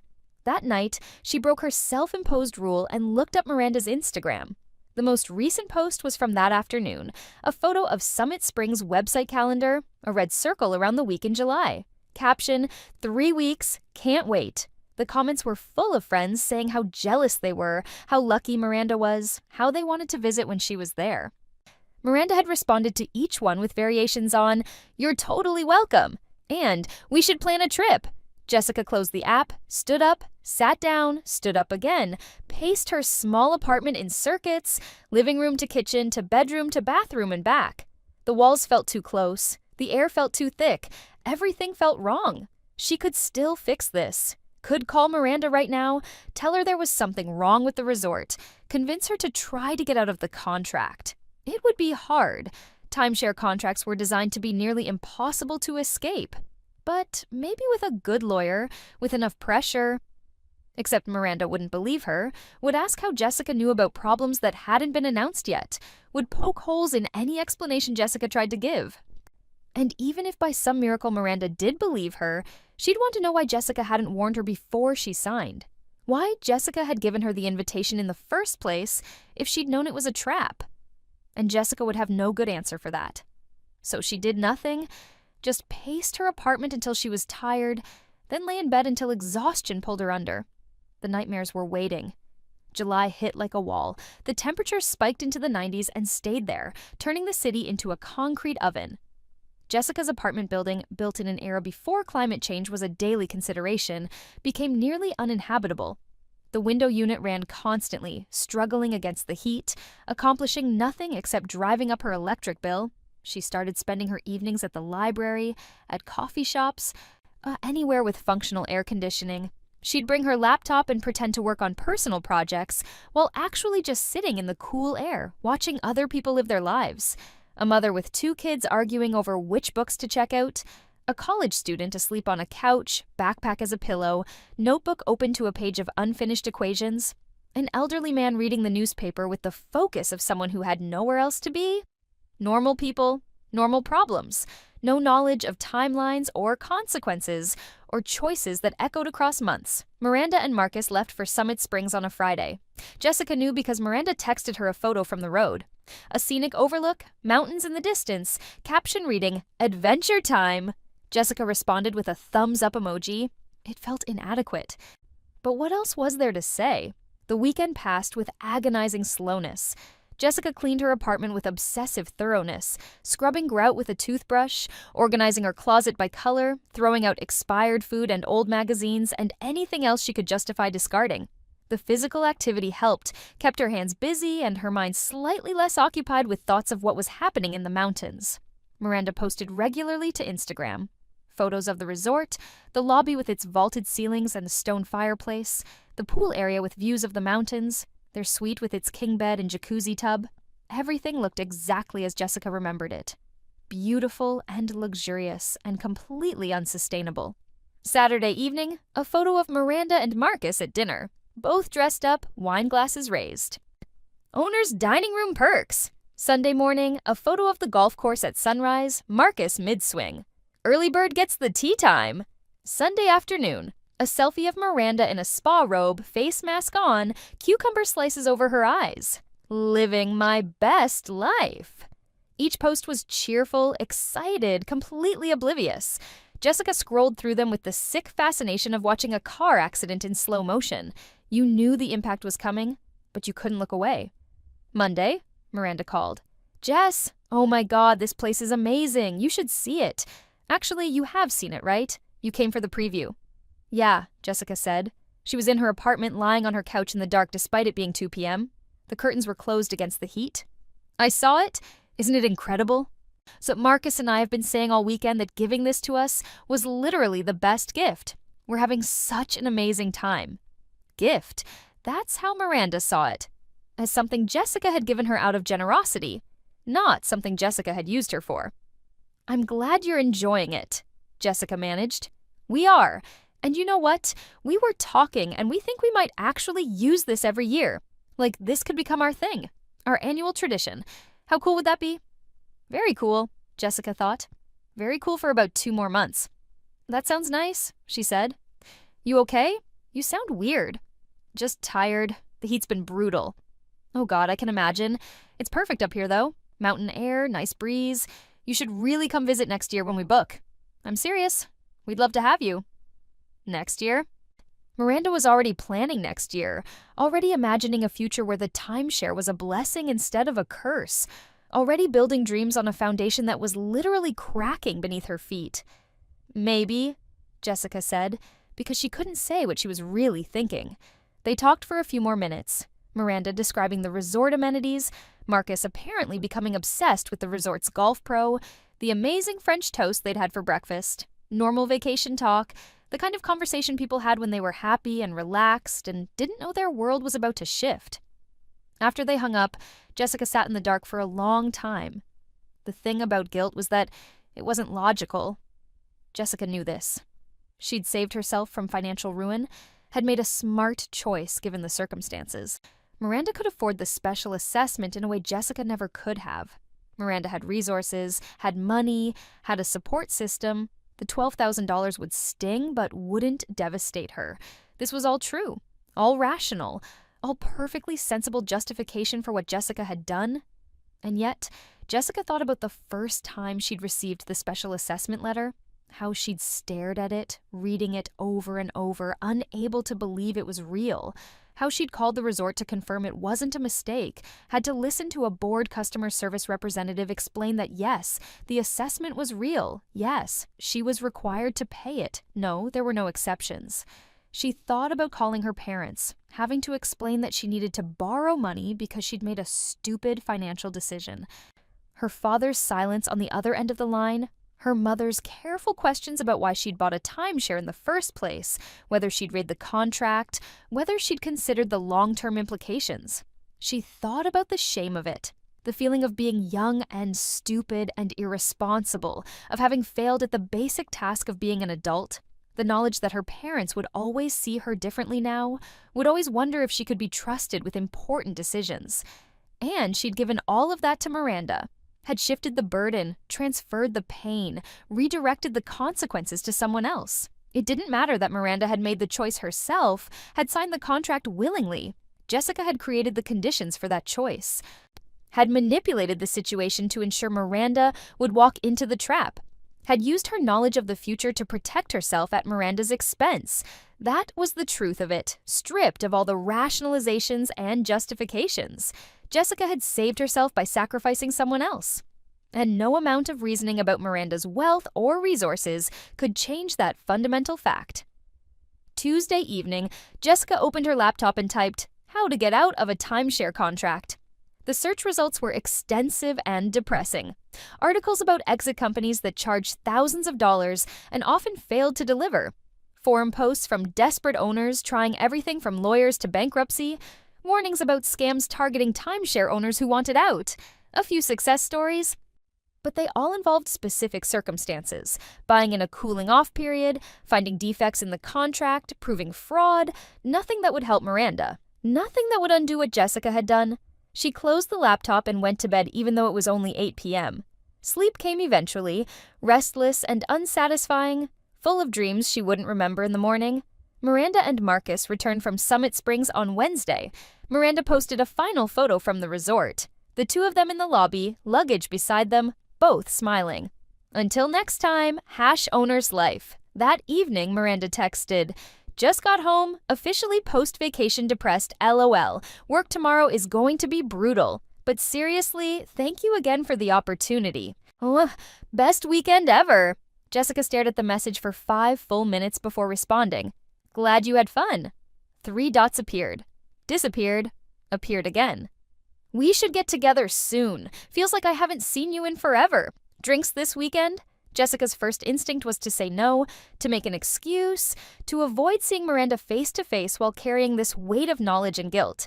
But what would that solve? She couldn't avoid Miranda forever. And maybe seeing her would help, would remind Jessica that Miranda was fine, was happy, was perfectly capable of handling whatever came next. "Sure," she typed. "Saturday? Perfect. I'll text you details. Miss you." Jessica set down her phone and looked around her apartment. Everything was exactly as it had been. The same furniture, the same arrangement, the same water stain on the ceiling shaped like Australia or a deformed hand. Nothing had changed. Everything had changed. Outside, the sun was setting, painting the sky in shades of orange and purple. Beautiful and temporary, like everything else. The next 6 weeks passed in a state of suspended tension. Jessica went to work, came home, lived her life with the knowledge of what was coming, sitting like a stone in her chest. She met Miranda for drinks that Saturday. A wine bar Miranda chose, expensive and pretentious, full of people who laughed too loud and talked too much. Miranda was in high spirits, full of plans for their next visit to Summit Springs, already thinking about which weeks to book for the following year. "Marcus wants to try winter next time," Miranda said, swirling her wine. "Apparently there's skiing nearby. Or we could just enjoy the snow. Very romantic," he says. Jessica sipped her own wine, a Pinot Noir that cost $18 a glass and tasted like overpriced regret. "Sounds nice. You're very agreeable tonight. Everything okay?" "Fine. Just tired." "You're always tired." Miranda studied her across the small table. "Seriously, Jess, are you okay? You've been weird for months now, ever since the Daniel thing." "I'm fine," Jessica said again with more force. "Just adjusting." Adjusting to what? To knowing the future, Jessica thought. To living in a world where I know what's coming and can't stop it. To carrying the weight of choices I can't unmake. To being single again, she said instead. "It's harder than I thought." This seemed to satisfy Miranda, as Hua launched into a familiar speech about self-care and putting yourself first, and how men were ultimately optional accessories to a complete life. Jessica half listened, nodding at appropriate moments, while her mind wandered to late August, to the letter that would arrive, to the moment when Miranda would realize what she'd signed up for. Would Miranda call her, come to her for advice or support, or just someone to vent to? Would Jessica have to sit and listen and pretend to be sympathetic while knowing she'd orchestrated the whole thing? Probably, almost certainly. And she'd have to do it convincingly, had to act surprised and concerned and supportive, had to be a good friend to someone she deliberately harmed. The wine turned sour in her mouth. August arrived like a held breath. The heat continued, relentless, turning the days into an endurance test. Jessica's electric bill for July was $240, nearly double what she usually paid. She looked at it and thought about the money she wasn't spending on timeshare maintenance fees, about the special assessment she wouldn't have to scramble to pay. Small comfort, but comfort nonetheless. She knew the timeline now with precision. The foundation problems in Building C had been discovered on June 23rd during routine maintenance. The resort had immediately hired structural engineers to assess the damage. The assessment report had been completed on July 15th and presented to the resort's board of directors on July 22nd. The board had voted on August 1st to levy a special assessment against all owners to cover the necessary repairs. The letters would be mailed on August 12th. Owners would receive them anywhere from August 13th to August 16th, depending on the mail. Miranda would get hers on August 14th, a Friday, which seemed particularly cruel somehow. She'd be at work, would probably check her mail during lunch or after getting home, would open the cream-colored envelope expecting a newsletter or promotional material. Instead, she'd find a letter explaining that her share of emergency repairs was $12,000, due by November 15th. Jessica knew this because she still had her copy of the letter. She'd kept it, filed in a folder with all her other timeshare documents, unable to throw it away even after she'd finally paid the assessment. It was evidence, documentation, proof that it had really happened. Sometimes she'd look at it and remember the sick feeling in her stomach when she'd first read it, so the disbelief and anger and helpless frustration. Now that letter was coming from Miranda instead. The days leading up to August 12th were agony. Jessica couldn't concentrate at work, kept making small errors that Patricia had to catch. She wasn't sleeping, was barely eating, existed in a state of constant low-level nausea that no amount of antacids could touch. "You need to see a doctor," Patricia said on August 10th, finding Jessica staring blankly at her computer screen for the third time that afternoon. "This has gone beyond normal stress." "I'm fine," Jessica said automatically. "You're not fine. You're pale, you're jumpy, you look like you haven't slept in days. What's going on?" "Nothing, just personal stuff. It'll pass." Patricia didn't look convinced, but she let it drop. That was one of the things Jessica appreciated about her. She cared enough to ask, but respected boundaries when they were drawn. August 12th fell on a Monday. Jessica went to work in a daze, moved through her day like a ghost, came home to her too-hot apartment, and sat on her couch in the dark. Somewhere in a facility she'd never see, her letter was being printed. Miranda's name and address appearing on an envelope, the words being assembled that would destroy her illusion of a good investment. The mail was being sorted, loaded onto trucks, sent on its journey to thousands of timeshare owners who thought they understood what they were buying. Jessica had a wild thought. She could call Miranda now, could warn her that something was coming, prepare her for the shock. It wouldn't undo anything, but it might soften the blow. Oh, but what would she say? And how would she know to warn her unless she'd known all along? So she did nothing. Just sat in the dark and waited for Friday to arrive. Thursday night, Jessica didn't sleep at all. She lay in bed watching the ceiling, watching the slow creep of dawn lighten the edges of her curtains, watching the water stain that looked like Australia, or a deformed hand gradually become visible as the sun rose. She called in sick to work. It wasn't entirely a lie. She felt ill, her stomach churning with anxiety and guilt, and the sick anticipation of watching someone else's world crumble. Patricia would understand, or at least pretend to. Dave would be annoyed about whatever deadlines she was missing, but Dave was always annoyed about something. The morning stretched endlessly. Jessica made coffee and didn't drink it, turned on the TV and couldn't focus on it, opened her laptop and closed it again. Every few minutes she checked her phone, looking for texts from Miranda that hadn't come yet. The mail usually arrived between 2 and 3 p.m. She knew this from years of living in the same apartment, from the patterns you learned by existing in a space long enough. But today felt different, time moving at a different speed, each minute lasting hours. At 1:30, she left her apartment and walked to the grocery store. She didn't need anything, but moving felt better than sitting, and the grocery store had air conditioning. She wandered the aisles without purpose, a zombie in the frozen food section, staring at vegetables she had no intention of buying. Her phone rang at 2:47 p.m. Miranda's name flashed on the screen. See, the photo Jessica had taken 2 years ago. Miranda mid-laugh, wine glass raised, that joy that came from being the center of attention. Jessica's hand shook as she answered. "Jess?" Miranda's voice was strange, tight, like she was trying very hard to sound normal and failing. "Hey, are you home?"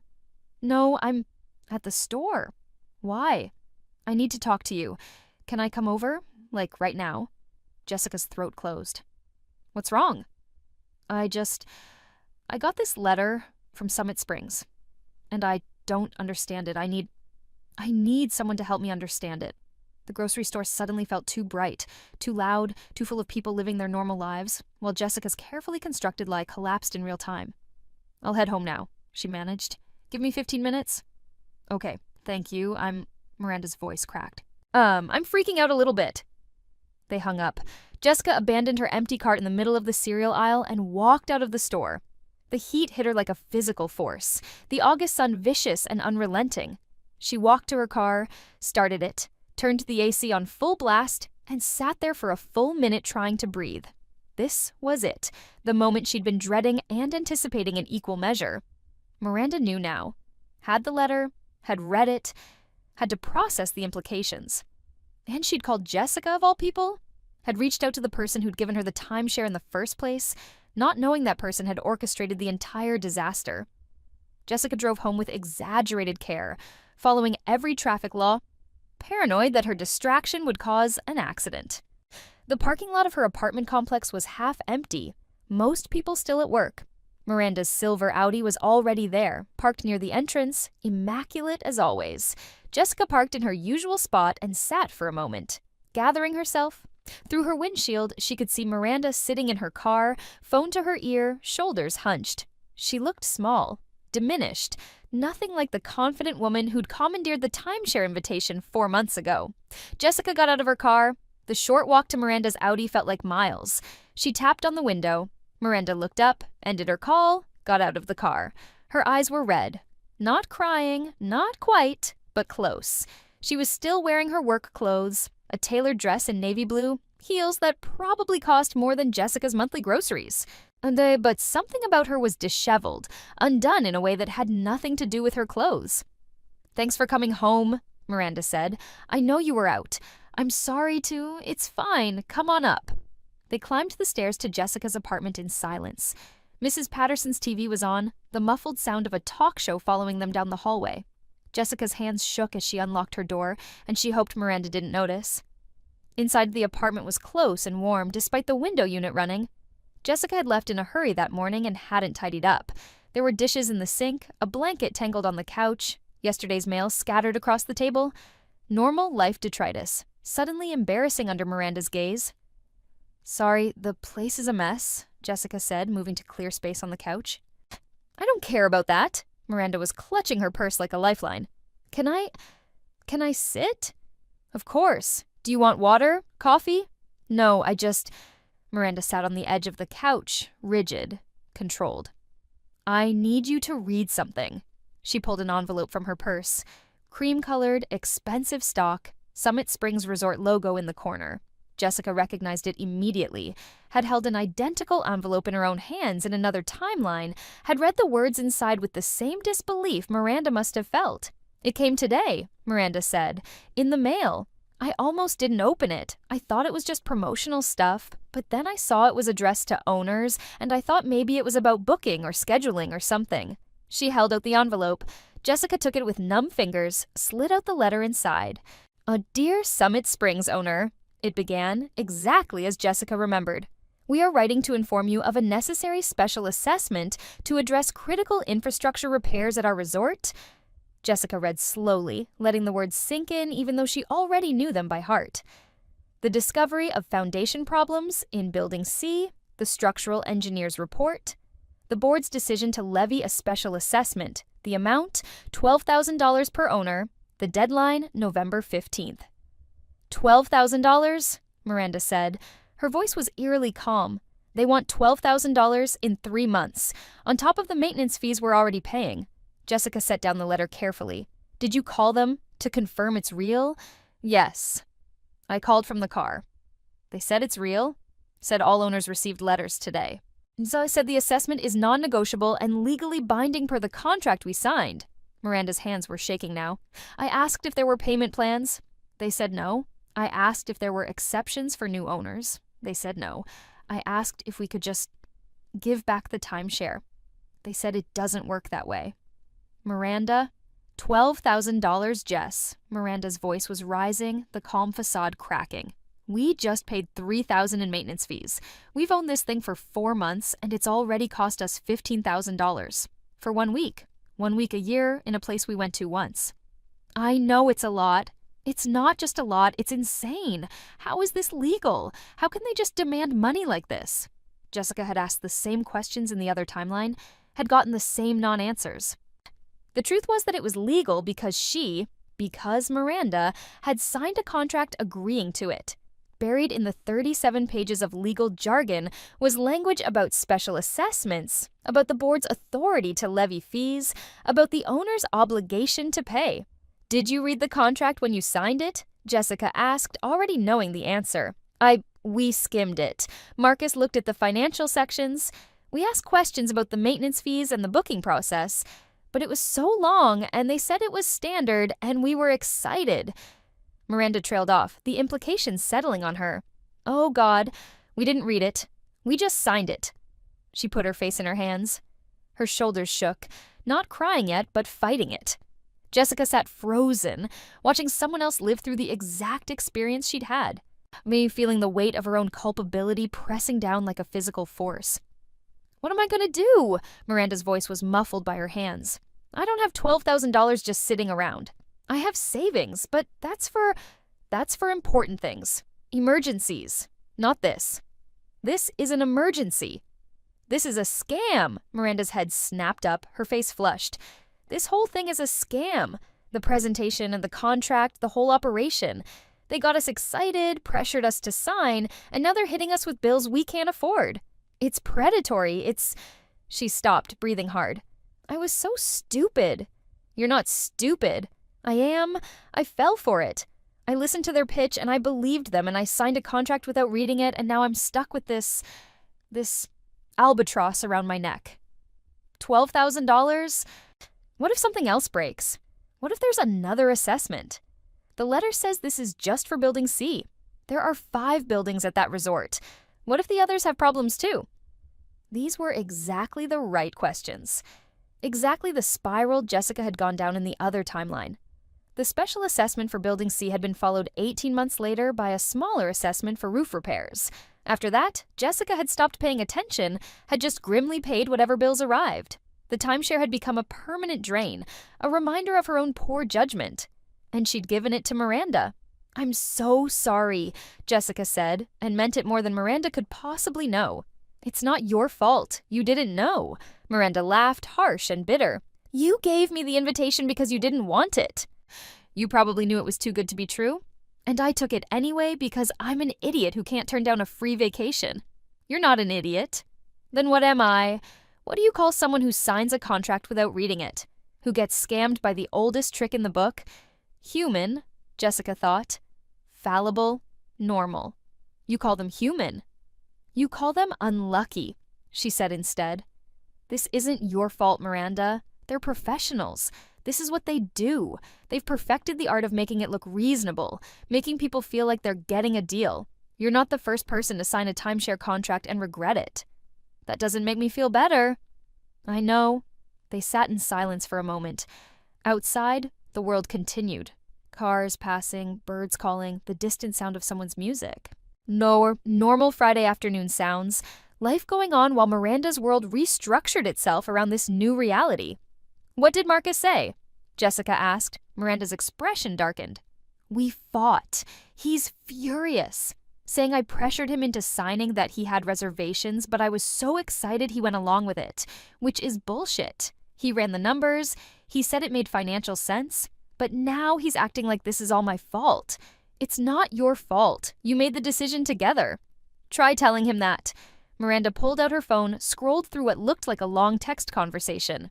He's talking to a lawyer, trying to see if there's any way out of the contract. But I already know what they're going to say. We signed it. We're stuck. Jessica had consulted a lawyer too, in the other timeline. had paid $300 for a consultation that ended with the attorney explaining that timeshare contracts were notoriously difficult to break, that her best option was to try to sell it. Good luck finding a buyer, or just accept the loss and keep paying the fees. She'd kept paying the fees. It had seemed like the only option. "I'm sorry," Jessica said again uselessly. Miranda looked at her, and something in her expression shifted. "Why did you give it to me?" "Really?" Jessica's heart stopped. "What do you mean?" "The invitation. You got it, you signed up for it, then you just gave it away. Why? You never do stuff like that. You're not spontaneous with gifts." "I told you. I didn't want it. You seemed interested." "But you could have just thrown it away. Could have ignored it, let the reservation lapse. Instead, you made a point of calling them, changing the names, making sure I could use it." Miranda's eyes narrowed. "Why?" The question hung between them, sharp and dangerous.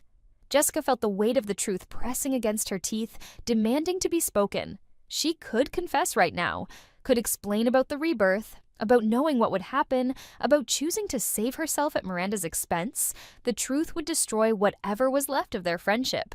But maybe that friendship was already a lie, built on manipulation and guilt, and the fundamental imbalance of Jessica knowing things Miranda didn't. "I thought you'd enjoy it," Jessica said, and hated herself for the cowardice.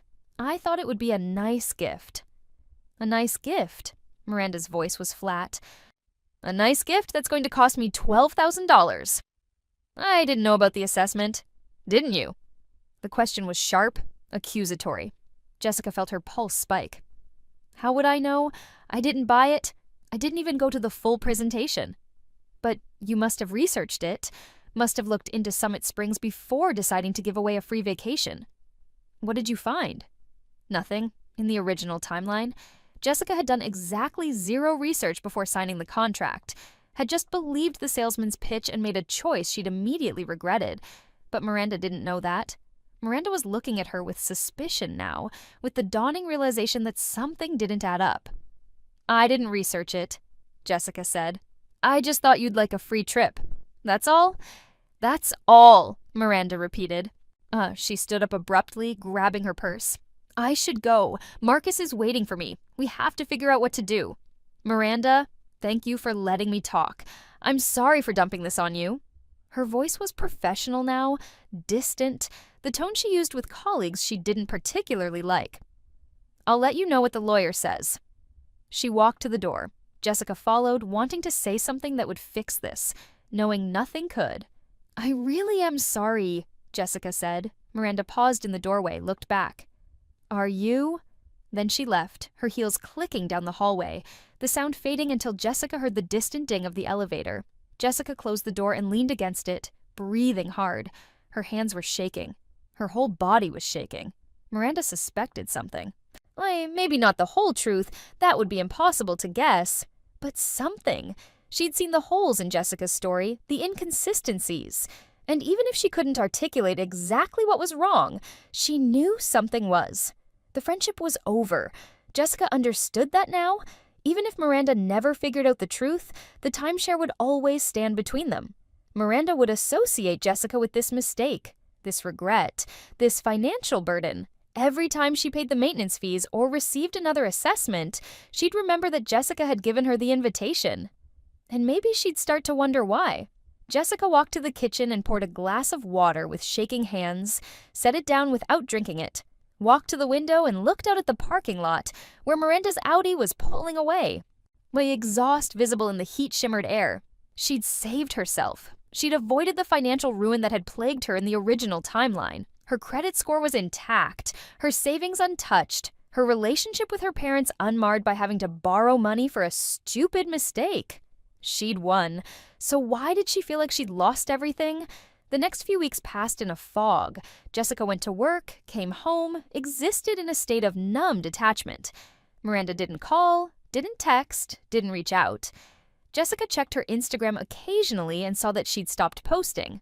No updates about the timeshare, no photos of her and Marcus, just silence where there had once been constant activity. She'd broken Miranda in some fundamental way. The assessment wasn't just a financial burden. It was a crack in Miranda's self-image as someone who was smart, savvy, impossible to scam. Miranda had built her identity on being better than everyone else, on seeing angles others missed, on never being the sucker. And Jessica had made her the sucker.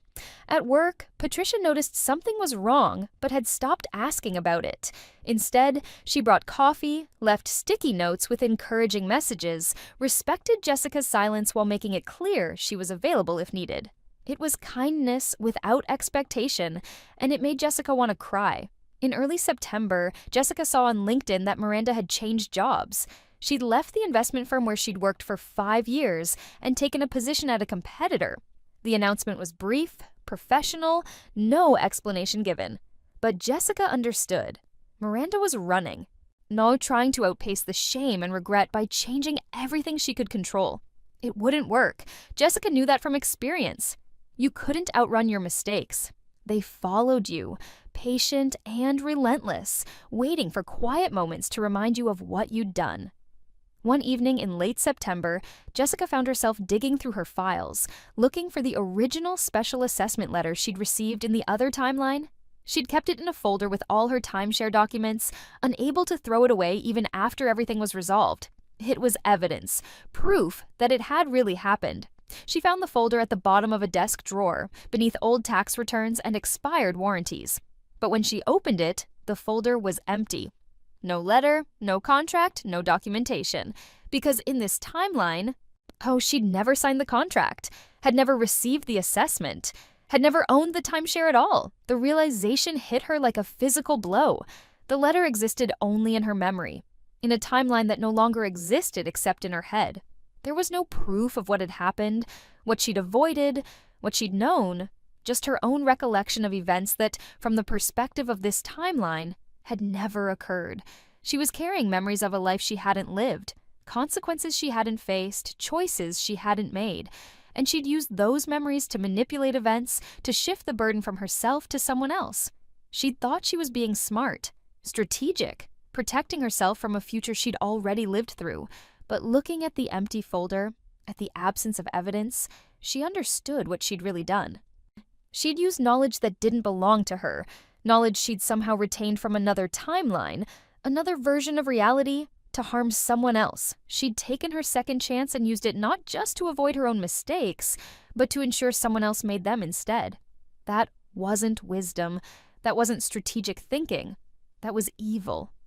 The thought arrived fully formed, stark, and undeniable. Jessica sat at her desk, holding the empty folder, feeling the weight of it settle in her chest.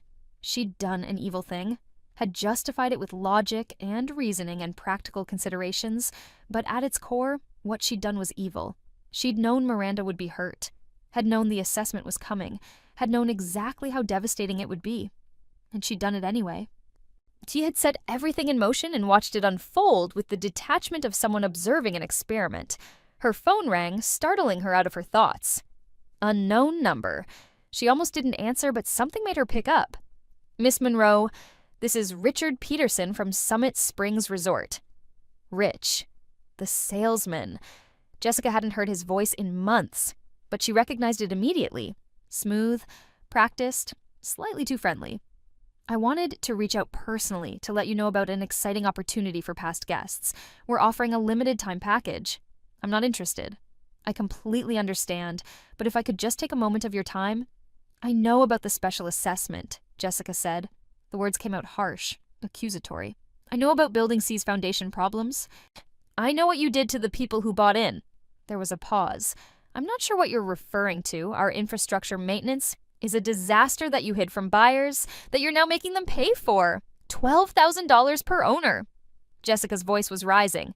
You sold them a lie. You told them it was an investment, that they were getting value, and now you're bleeding them dry. Another pause, longer this time. Miss Monroe, I understand you may have heard concerns from other owners, but I assure you, stop. Just stop. Jessica closed her eyes. I don't want to hear your pitch. I don't want to hear your explanations. I just want you to know that I know what you are. And what's that?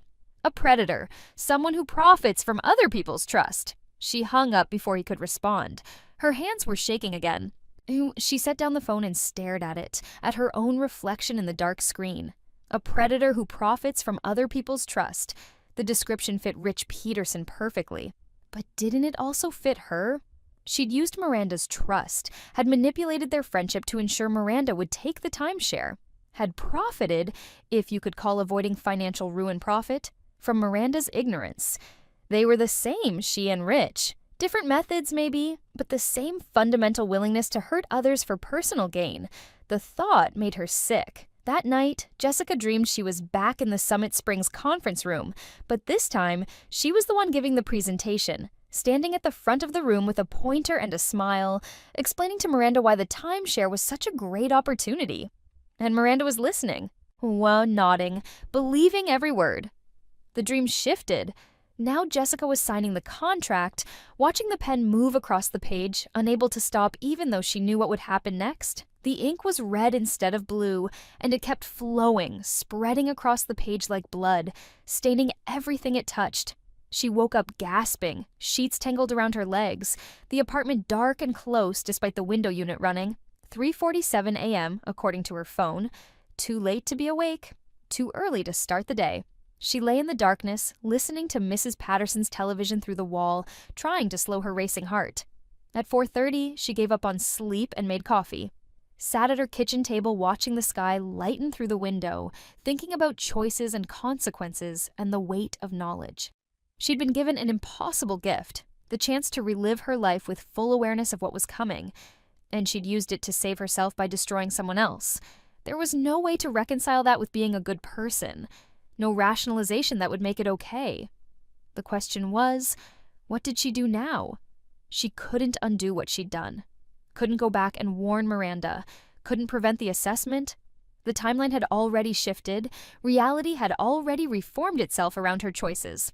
Miranda owned the timeshare, had received the letter, was dealing with the consequences.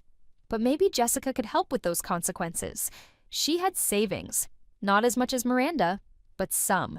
She could offer to help pay the assessment, could frame it as guilt over having given Miranda the invitation in the first place. It wouldn't fix everything, but it might ease the burden.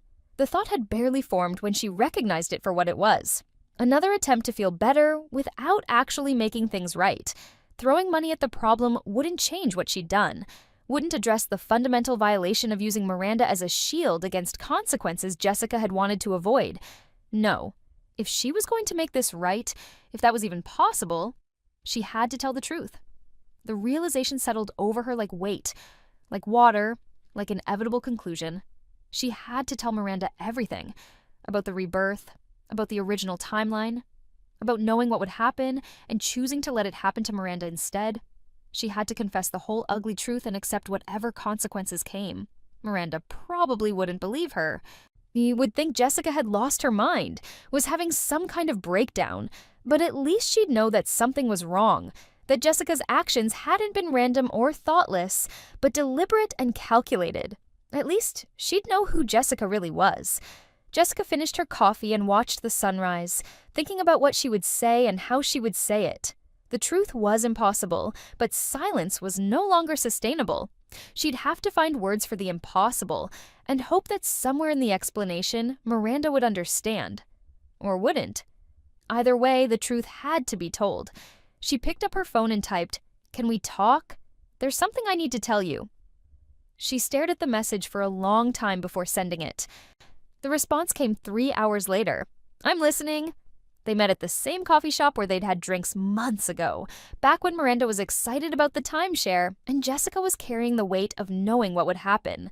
The place looked different in October morning light, less sophisticated, more tired. The exposed brick needed repointing. The reclaimed wood showed water damage. The prices still assumed you made more money than you did. Miranda was already there when Jessica arrived, sitting at a small table in the back corner. She looked different, too. Thinner, harder somehow, like the last few months had worn away something soft. She was drinking black coffee from a to-go cup, had probably brought it from somewhere else rather than pay the cafe's prices. "Hi," Jessica said, pulling out the chair across from her. "Hi." Miranda's voice was neutral, carefully blank. "You said you needed to talk." "I do, but first, how are you? With everything?" Miranda's smile was sharp. "You mean the $12,000 surprise? I'm managing. Marcus and I broke up, if you're wondering. Turns out financial stress is great for exposing the cracks in a relationship. I'm sorry. Are you? The same question from before, still sharp, still searching. I've been thinking about that a lot lately, about why you gave me that invitation, about whether you knew. I knew, Jessica said. Miranda went very still. What? I knew about the special assessment, about the foundation problems, about what would happen if you signed the contract. The words came easier than Jessica expected, like lancing a wound. I knew all of it. And I gave you the invitation anyway. How could you know? The assessment wasn't announced until August. We signed in February. Because I've lived this before. Jessica took a breath. I know how this sounds. I know you're not going to believe me, but I need to tell you anyway because you deserve to know the truth. She told her. All of it. The original timeline where she'd signed the contract, received the assessment, spent years paying for a mistake she couldn't undo. Waking up that Monday in February, back before it had happened, with all her memories intact. The decision to give the invitation to Miranda instead. Watching it all unfold exactly as she'd known it would. Miranda listened without interrupting, her expression unreadable. When Jessica finished, silence stretched between them. They're broken only by the ambient noise of the cafe, the hiss of the espresso machine, the murmur of conversation, someone's phone ringing. You're telling me, Miranda said slowly, that you traveled back in time. I don't know what happened. I just woke up and it was February again, and I knew everything that was going to happen. And you used that knowledge to scam me. Yes, you orchestrated the whole thing. Gave me the invitation knowing I'd sign, knowing about the assessment, knowing it would cost me thousands of dollars. Yes, Miranda laughed, but there was no humor in it. This is insane. You understand that, right? You're describing something impossible. I know. So either you're lying to cover up something else, or you've had some kind of psychotic break. Miranda leaned forward. Which is it, Jess? Are you lying? Or are you crazy? Neither. I'm telling you the truth. The truth, Miranda shook her head. The truth is that you're sitting here telling me you traveled through time like some kind of science fiction movie. The truth is that you expect me to believe that you lived through months of events that never happened, then woke up in the past with all your memories intact. That's not truth, Jessica. That's delusion. I know how it sounds. Do you? Do you really? Miranda's voice was rising now, attracting glances from other customers. Because from where I'm sitting, it sounds like you're either having a mental health crisis or you're making up an elaborate lie to justify doing something horrible to me. Either way, I can't. She stopped, breathing hard. Why are you telling me this? Because you deserve to know. I deserve to know before I sign the contract. I deserved a warning, a heads up, anything that would have prevented me from making the biggest financial mistake of my life. Miranda's hands were shaking. Instead, you set me up. You used our friendship to manipulate me into taking something you knew would destroy me. And now you're telling me some insane story about time travel expecting what? Forgiveness? Understanding? I don't expect anything. I just needed you to know the truth. The truth, Miranda repeated. She stood up, gathering her purse. You want to know what I think the truth is? I think you researched Summit Springs before giving me that invitation. I think you found out about the foundation problems, maybe from owner forums, maybe from news articles. I don't know. And instead of warning me, you decided to use me as a guinea pig.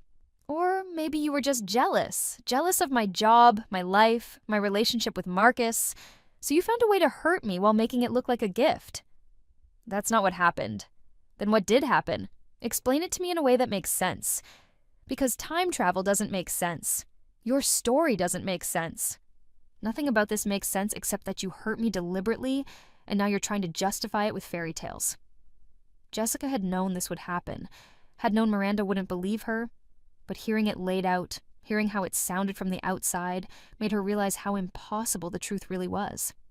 I can prove it, she heard herself say. How? I know things that haven't happened yet. Oh, things I couldn't possibly know unless I'd lived through them before. Miranda sat back down slowly. Like what? Jessica thought fast, sorting through her memories of the next few months. What had happened that was specific enough to be impressive, unlikely enough to be unpredictable? Your company, she said, the one you just started at. They're going to announce a merger in December with Caldwell Strategic. The deal will fall through in January because of regulatory issues, but they'll announce it in December. Miranda's expression didn't change. That's not exactly specific. Companies announce mergers all the time. The announcement will come on December 12th, a Thursday. Your CEO will send an all-hands email at 9:47 a.m. The subject line will be an exciting new chapter. The stock price will spike by 23% before market close. Now Miranda looked uncertain. How do you know that? Because you told me about it. In the original timeline, you were excited about the merger, thought it would mean promotions and bonuses. Then when it fell through, you were devastated. I've never told you anything about my new company. I've barely been there a month. You haven't told me yet, but you will. You told me in December, right after the announcement. Miranda stared at her. This is insane. I know. You can't know that. You can't know any of it. But I do. Jessica leaned forward. I know that Mrs. Patterson in my building is going to die in November. Heart attack, very sudden. I know that Dave from Regulatory is going to quit in January to start his own consulting firm. I know that Daniel, my ex, is going to get engaged in March to the girl from his office. I know all of this because I lived through it before.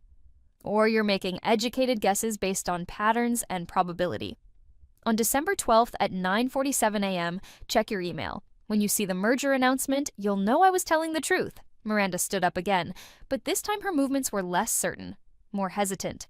I don't know what game you're playing, but I want no part of it. Whether you're crazy or cruel or both, I don't care anymore. We're done, Jessica. Whatever friendship we had, it's over. I understand. Do you?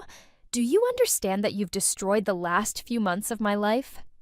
That I wake up every day sick about the timeshare, about the money, about how stupid I was? That I ended a relationship and changed jobs trying to outrun the shame of being scammed? Miranda's voice cracked. You did that.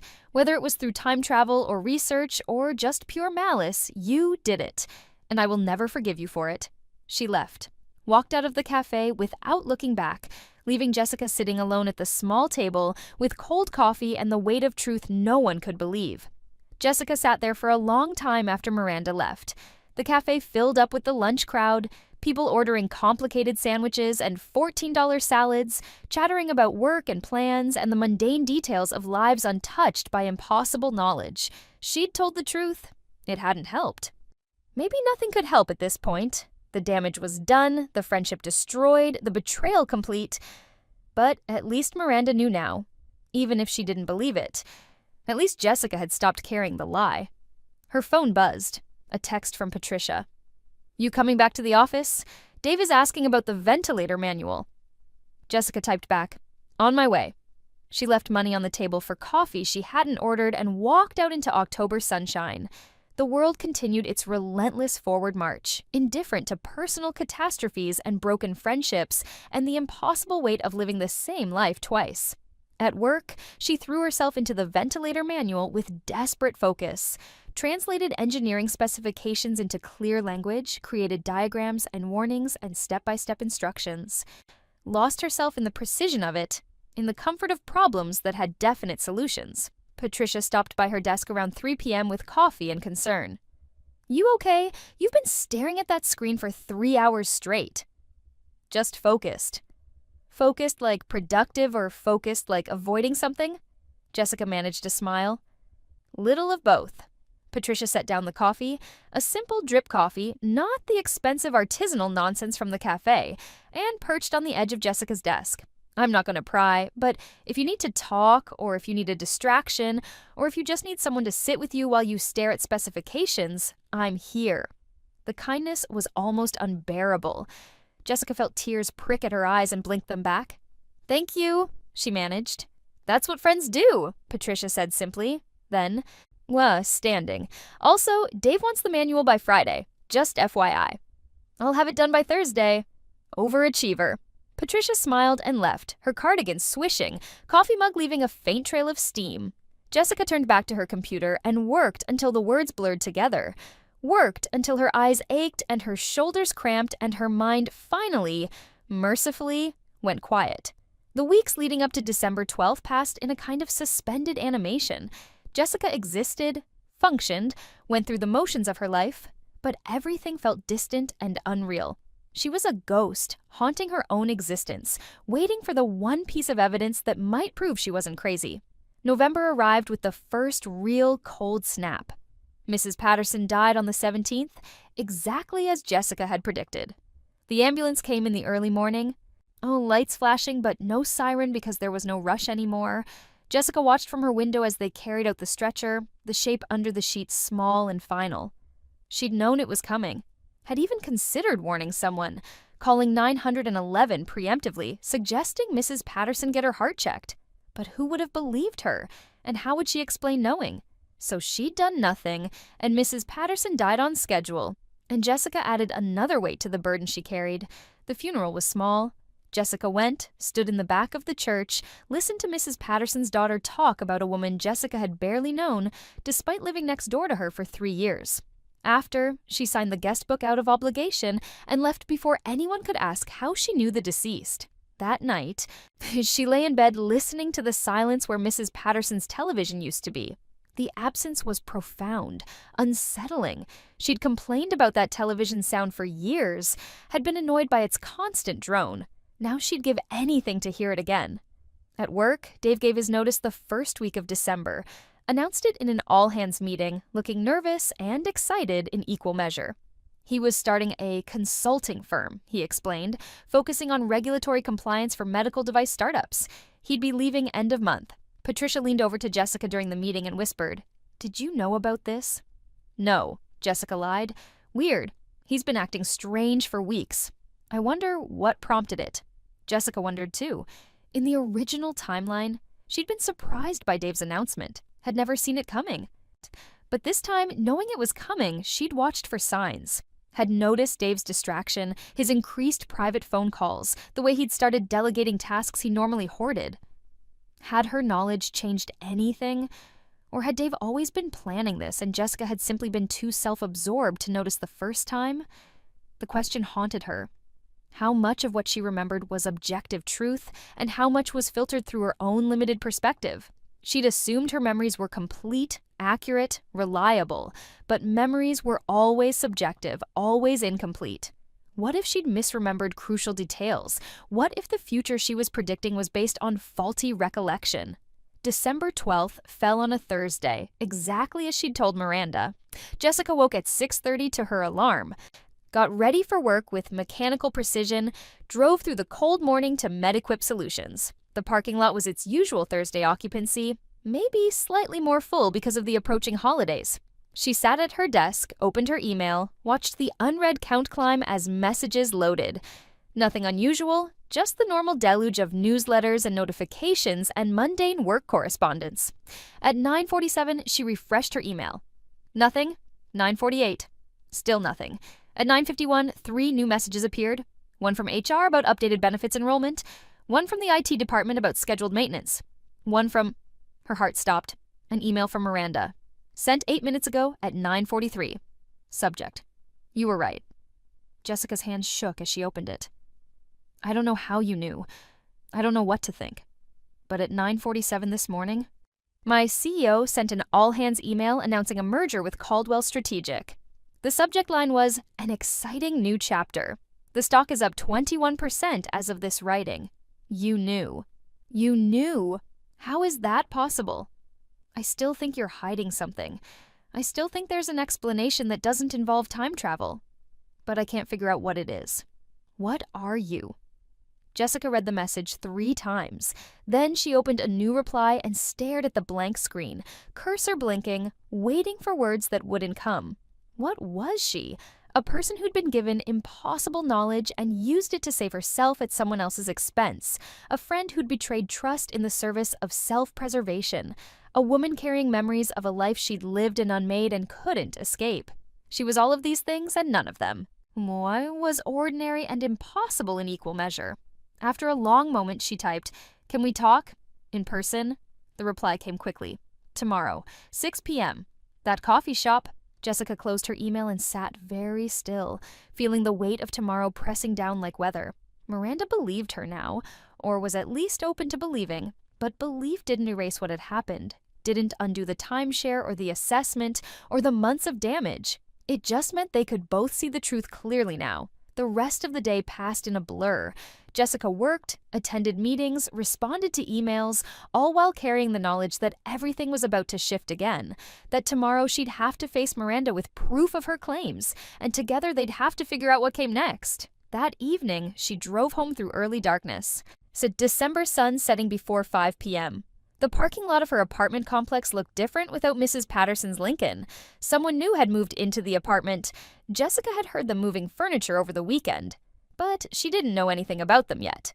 She climbed the stairs to her apartment, unlocked the door, stepped into space that felt simultaneously familiar and foreign. The vanilla air freshener had run out weeks ago, and she hadn't replaced it. Now the apartment just smelled like itself. Old carpet, dust, the faint mustiness of a building from 1972.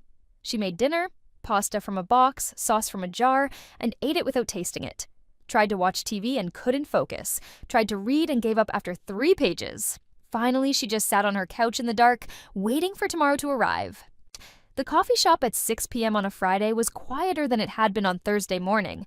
The after-work crowd had come and gone, leaving only a few stragglers hunched over laptops or books. Jessica arrived first, bought an actual coffee this time, sat at the same table in the back corner. Miranda arrived 10 minutes late, looking harried and tired. She'd come straight from work. Jessica could tell by the professional clothes, the slight dishevelment that came from a long day. She bought nothing from the counter, just walked straight to the table and sat down. "Okay," she said without preamble. "I've been thinking about this for 24 hours straight. I've considered every possible explanation. Insider information, corporate espionage, elaborate prank, psychic powers, everything. And I keep coming back to the same conclusion. I don't have a fucking clue how you knew about the merger." "Because I lived through it before," Jessica said. "Right. Time travel." Miranda's voice dripped skepticism, but there was something else there too. Uncertainty. "Which is impossible." "I know. But you knew about the merger. You knew the exact time, the subject line, everything." "I did." Miranda leaned back in her chair. "So what am I supposed to do with that? How am I supposed to process that one of my friends has lived through the future and use that knowledge to screw me over?" "You can't," Jessica said. "I don't know how to process it either. I've been living with it for months, and I still don't understand it." "Why me?" The question was quiet, almost lost in the ambient noise. If you knew what would happen, why not just throw away the invitation? Why involve me at all? This was the question Jessica had been dreading and expecting in equal measure, the one that got to the heart of everything.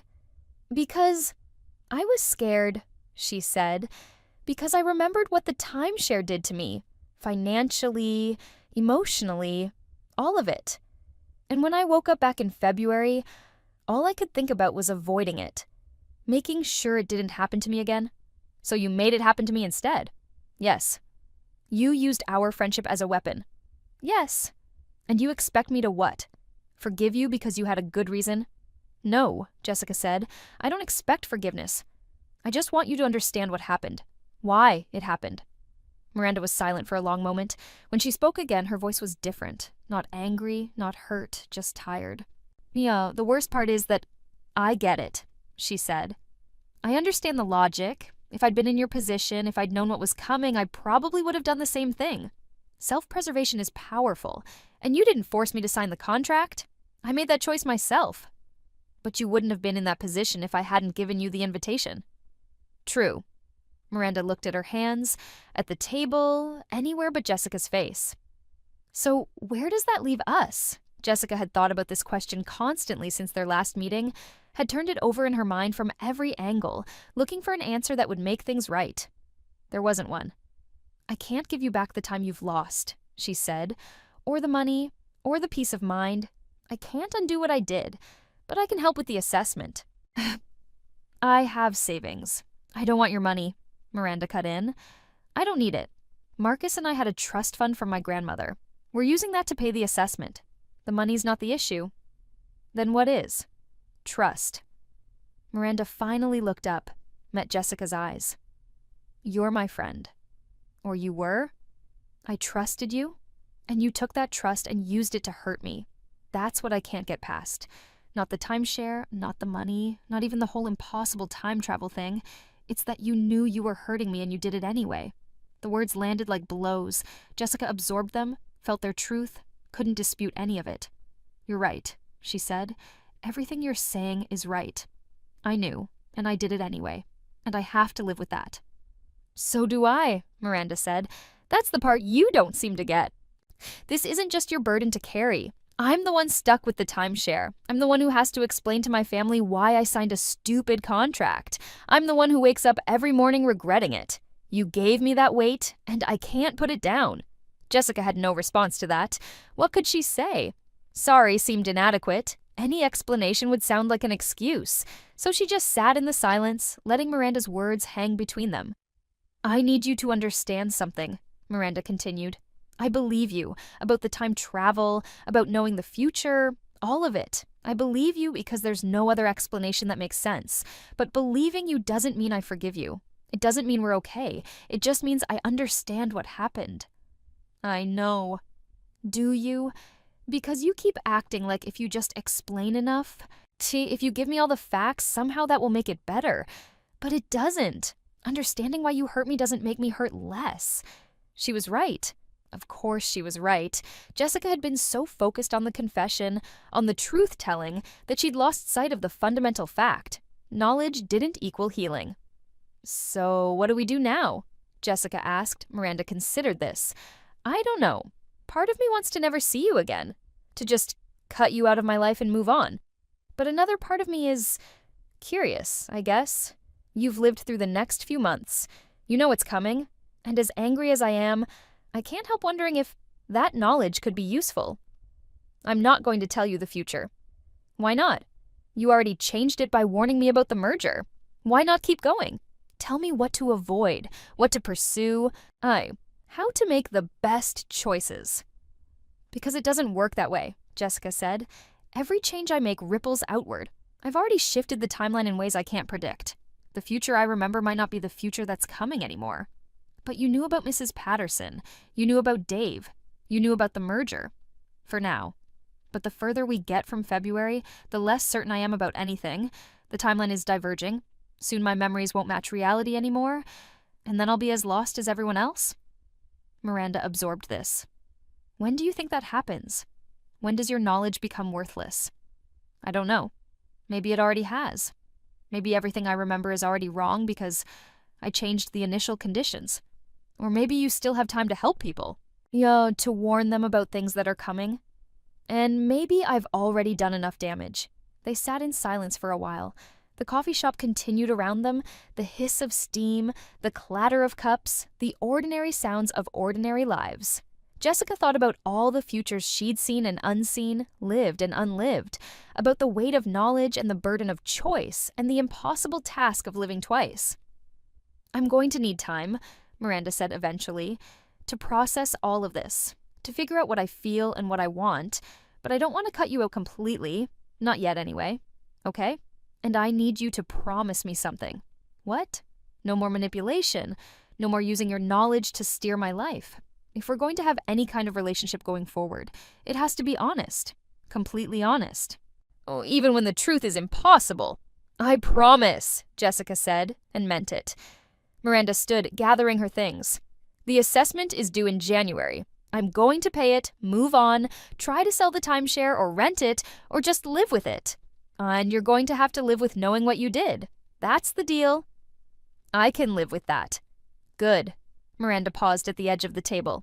"For what it's worth, I don't think you're evil. I think you're human, flawed and scared and trying to survive.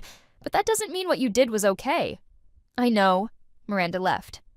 Jessica sat alone in the coffee shop until they started putting chairs up on tables, a silent signal that closing time was approaching. Then she paid, left, drove home through December darkness. In her apartment, she stood at the window and looked out at the parking lot. The space where Mrs. Patterson's Lincoln used to be was empty now. Just concrete and shadows and the absence of something that had been there so long it seemed permanent. Everything changed. Everything ended. Even timelines and friendships, and the illusion of control over your own life. You made choices, and lived with consequences, and carried weights you never asked for. Jessica had been given the impossible gift of living twice, and she'd used it to save herself at someone else's expense. She'd have to carry that weight forever, in this timeline and any other that might exist beyond it. The knowledge sat in her chest like a stone, heavy and permanent and entirely earned. Outside, snow began to fall, the first snow of the season, light and tentative. It wouldn't stick.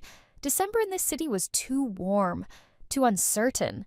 But for now, the flakes drifted down through the streetlight glow, each one unique and temporary and doomed to melt the moment it touched the ground. Jessica watched them fall and thought about choices and consequences and the price of knowing too much. She thought about Miranda, about Mrs. Patterson, about all the futures she'd seen and the one she was living now. Then she closed the curtains and went to bed, ready to face tomorrow with no more knowledge than anyone else about what it might bring.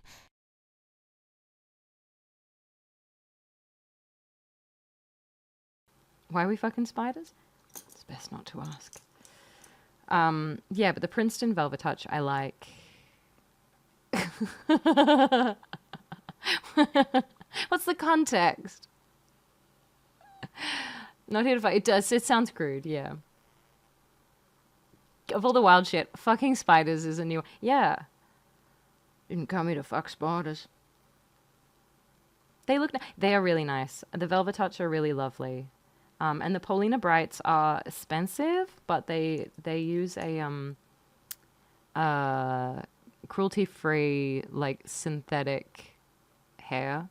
And there's different kinds. They've got like mops and rounds, and so if you're doing, depends what you're doing, what kind of thing. But yeah, no one here's fucking spiders. Don't worry about it. No one here is not fucking. No one, exactly. This is the spider to incel spider pipeline in action. We're seeing it in real time. It's, you hate to see it. Oh, that's too dark. Okay. More blue. The sky up the top of this is quite dark, but maybe I'll just lighten it all up. Oh, that's nice. Oh, no, that's nice. No, that's really nice. That's nice. That's great. Okay. All right. Come on. What the? Bro, man? Thank you so much. And thank you for the compliment. Thank you, bro, man. Bromantic. How bromantic. I appreciate that. Thank you for the tibbity doo. Hope you're having a lovely weekend. Bloody gorgeous. Okay.